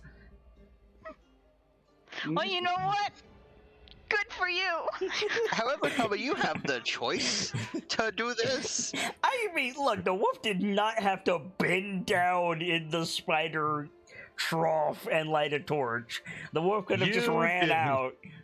You didn't have to create the You're second the layer of motherfucker that said hell. their torch went out, you dick. Yes, I did. Think about that, Nightfall. That should be a clue. You still Yeah, didn't have I'm to aware, make- but it's not my scene, so I'm not saying anything about it. Like, Gamzelis, you keep saying I didn't have to make the second layer of hell. It's gonna get so much worse. It's real bad in here. If you thought one spider was bad, now let's do two spider. Ha, ha, ha. So yeah, so you guys are back together. What do you want to do? I think Star just looks through her fur and she's like, "Ugh, I have to get Tordek to look for more spiders now." Why don't you make a medicine check for me? Oh, me? Yeah, you. There's information to be gleaned if you're looking through your fur. Oh gosh, I'm not good with medicine. Oh wait, actually, Hey, you passed. I'm surprised. Okay. I'm stating for the record, I'm trying to be delicate with this. Stop me at any point if I go too far, okay? I don't like the sound of that, but okay. You don't have any more spiders on you. Okay. What you have are Lilliputian hooks affixed to your skin with thread coming off of them. Like fish hooks? No. What? Like barbs. Oh, I don't like that. That's actually not that bad. To me.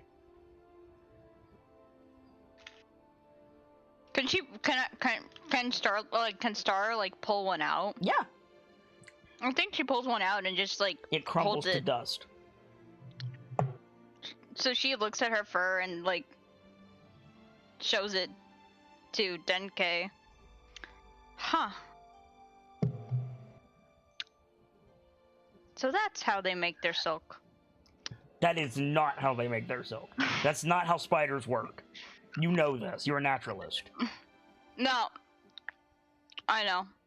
I think she just looks at the barbed hooks and she's like, interesting. Yeah, they don't hurt. When you say crumble to dust, is that the same crumble to dust that the undead did when they were killed? The action is the same. Are you asking me if you could tell that it's the same, like, source? No, you can't.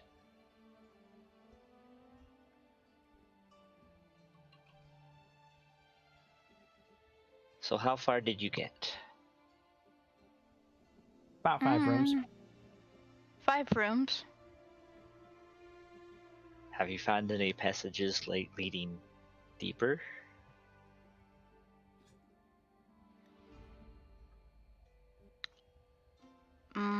Yes. I did, but then I got stopped when my torch went out. Whatever we're looking for isn't going to be this close to the surface. Mm-mm.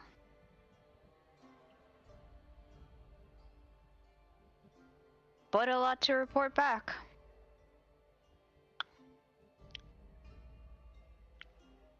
We still don't know much. We don't know why these are here, what the source is. We haven't found the source of the magical darkness.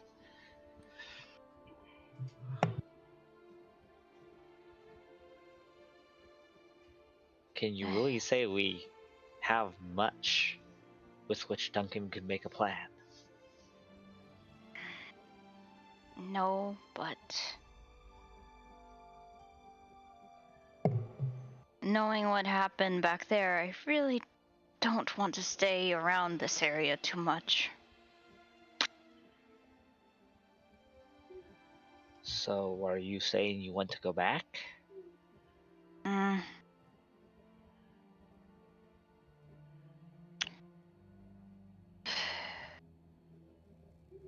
No.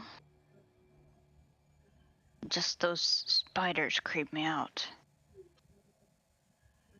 You're a Hell Rider and a Valkyrie. Remember that. Mm. Do Hell Riders retreat? No, sir. Do Valkyries retreat? No, sir. What do we do? Oh, gosh. Raise hell. And where do we do it? Through the gates and back again.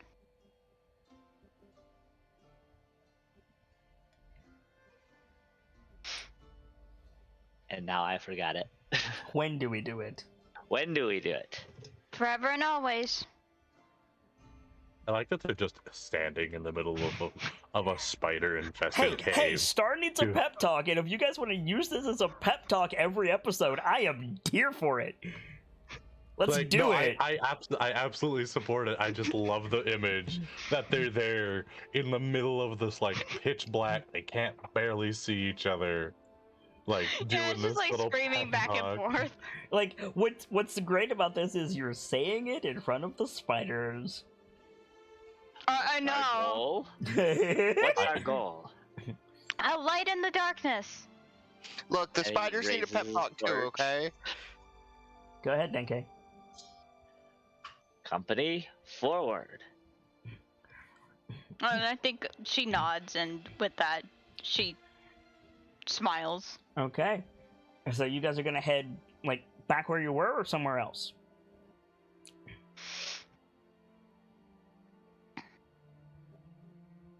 I don't know if she wants to go back where she was, but Okay. if she's not alone, she'll go. Okay. Like, is that where you lead Denke, or do you go exploring somewhere else? Like, that's what I'm asking.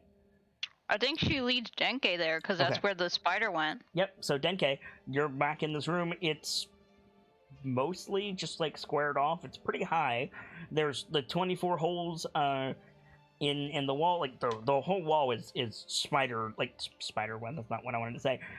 Festooned with these holes, and you see the hole in the floor with the big web coming out of it.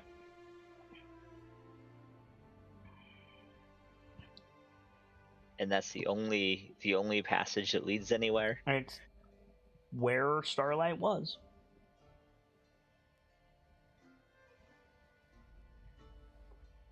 How big is that hole in the floor? About 6 feet. About 30% of it is blocked by the web.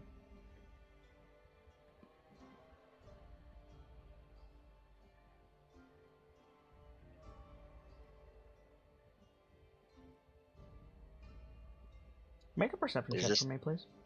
Okay. Both of you. Oh, okay. I know your passive is stupid, Star, but No, fair enough. Oh God.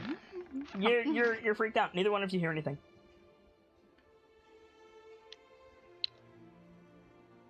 Star does not like this. No, Star doesn't.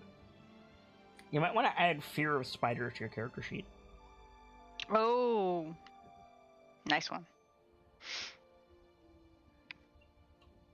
10K? So you think this is a path that will lead us to answers?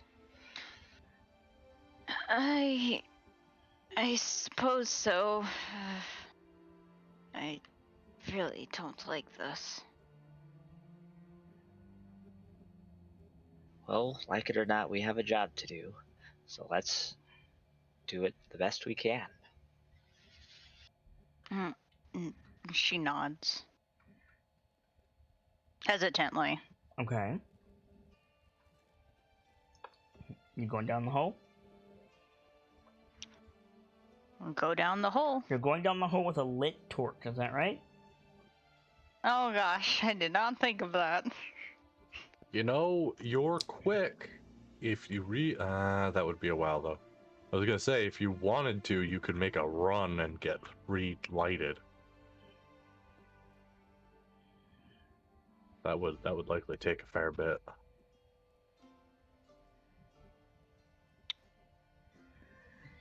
I will go down the hole with a lit torch. Okay. You going down first? Yes. Okay. You approach the hole. You climb down. Well, you look down. The only place to go is on the web. Again, you are here. The only place to go is on the web. Is that what you want to do?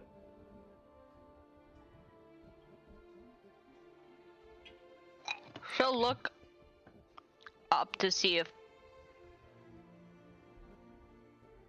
10K is behind her. Or, Yep, he's Above following her. her lead. alright. Web. You're going down onto the web. Yes. I don't like the sound of this. Really don't. And begin the Spider Queen boss fight. Oh god. Alright, so you swing down onto the web. It gives under your weight, but supports you ultimately. You can stand up on this web, and you see a large chamber. You're about 60 feet off the ground. And it's a big, like, gymnasium-style room. This giant spine of thread goes down at an angle. There used to be floors here. It looks like 3 or 4 floors, but they've been sunken or destroyed to make one gigantic room. And hanging from the ceiling, the ledges, the web itself are thousands of spiders and more of these cylindrical cocoons. At the very bottom, you see huge mounds of this web. And yes, to be clear, you can see to the bottom. You see these huge mounds of webs, and on it, piles of, in equal measure, bones and treasure, and a strange green mist seeping along the floor. And that's going to be the last shot of our episode. Ooh.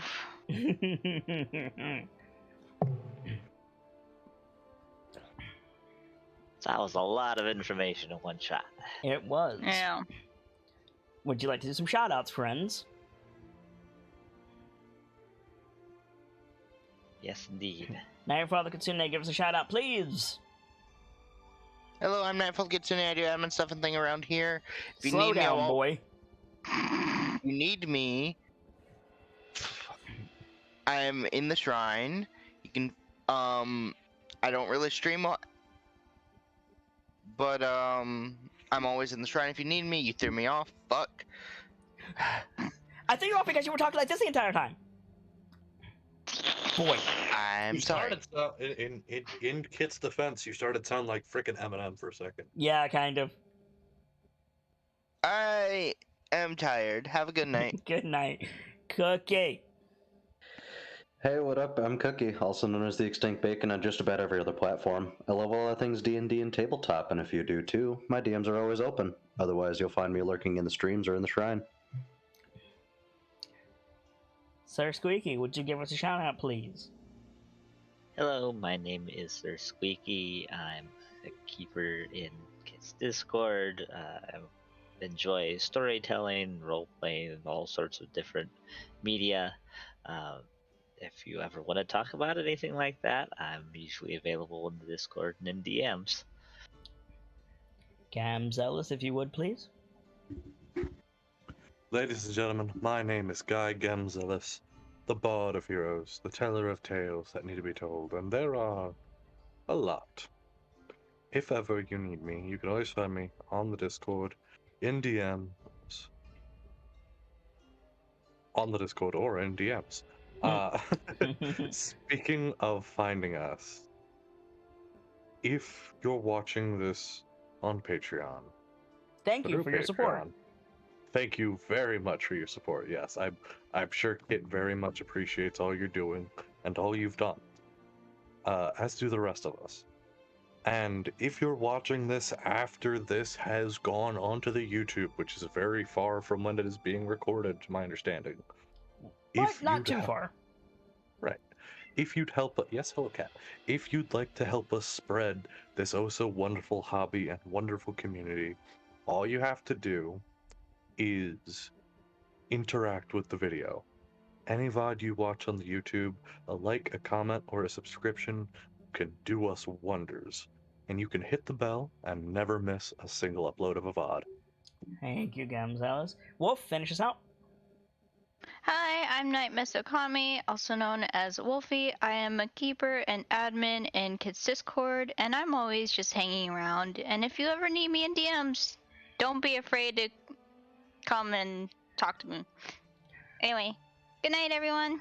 For my part, as ever, I am the Sharp-Eyed Kitsune, the teller of tales and the weaver of mysteries, the masked bard. This is the community that is ever devoted to lore and storytelling, world-building, role-playing, and discussions of those things. So if that's your fancy, you're in excellent company here, and I do hope that you enjoy your time with us.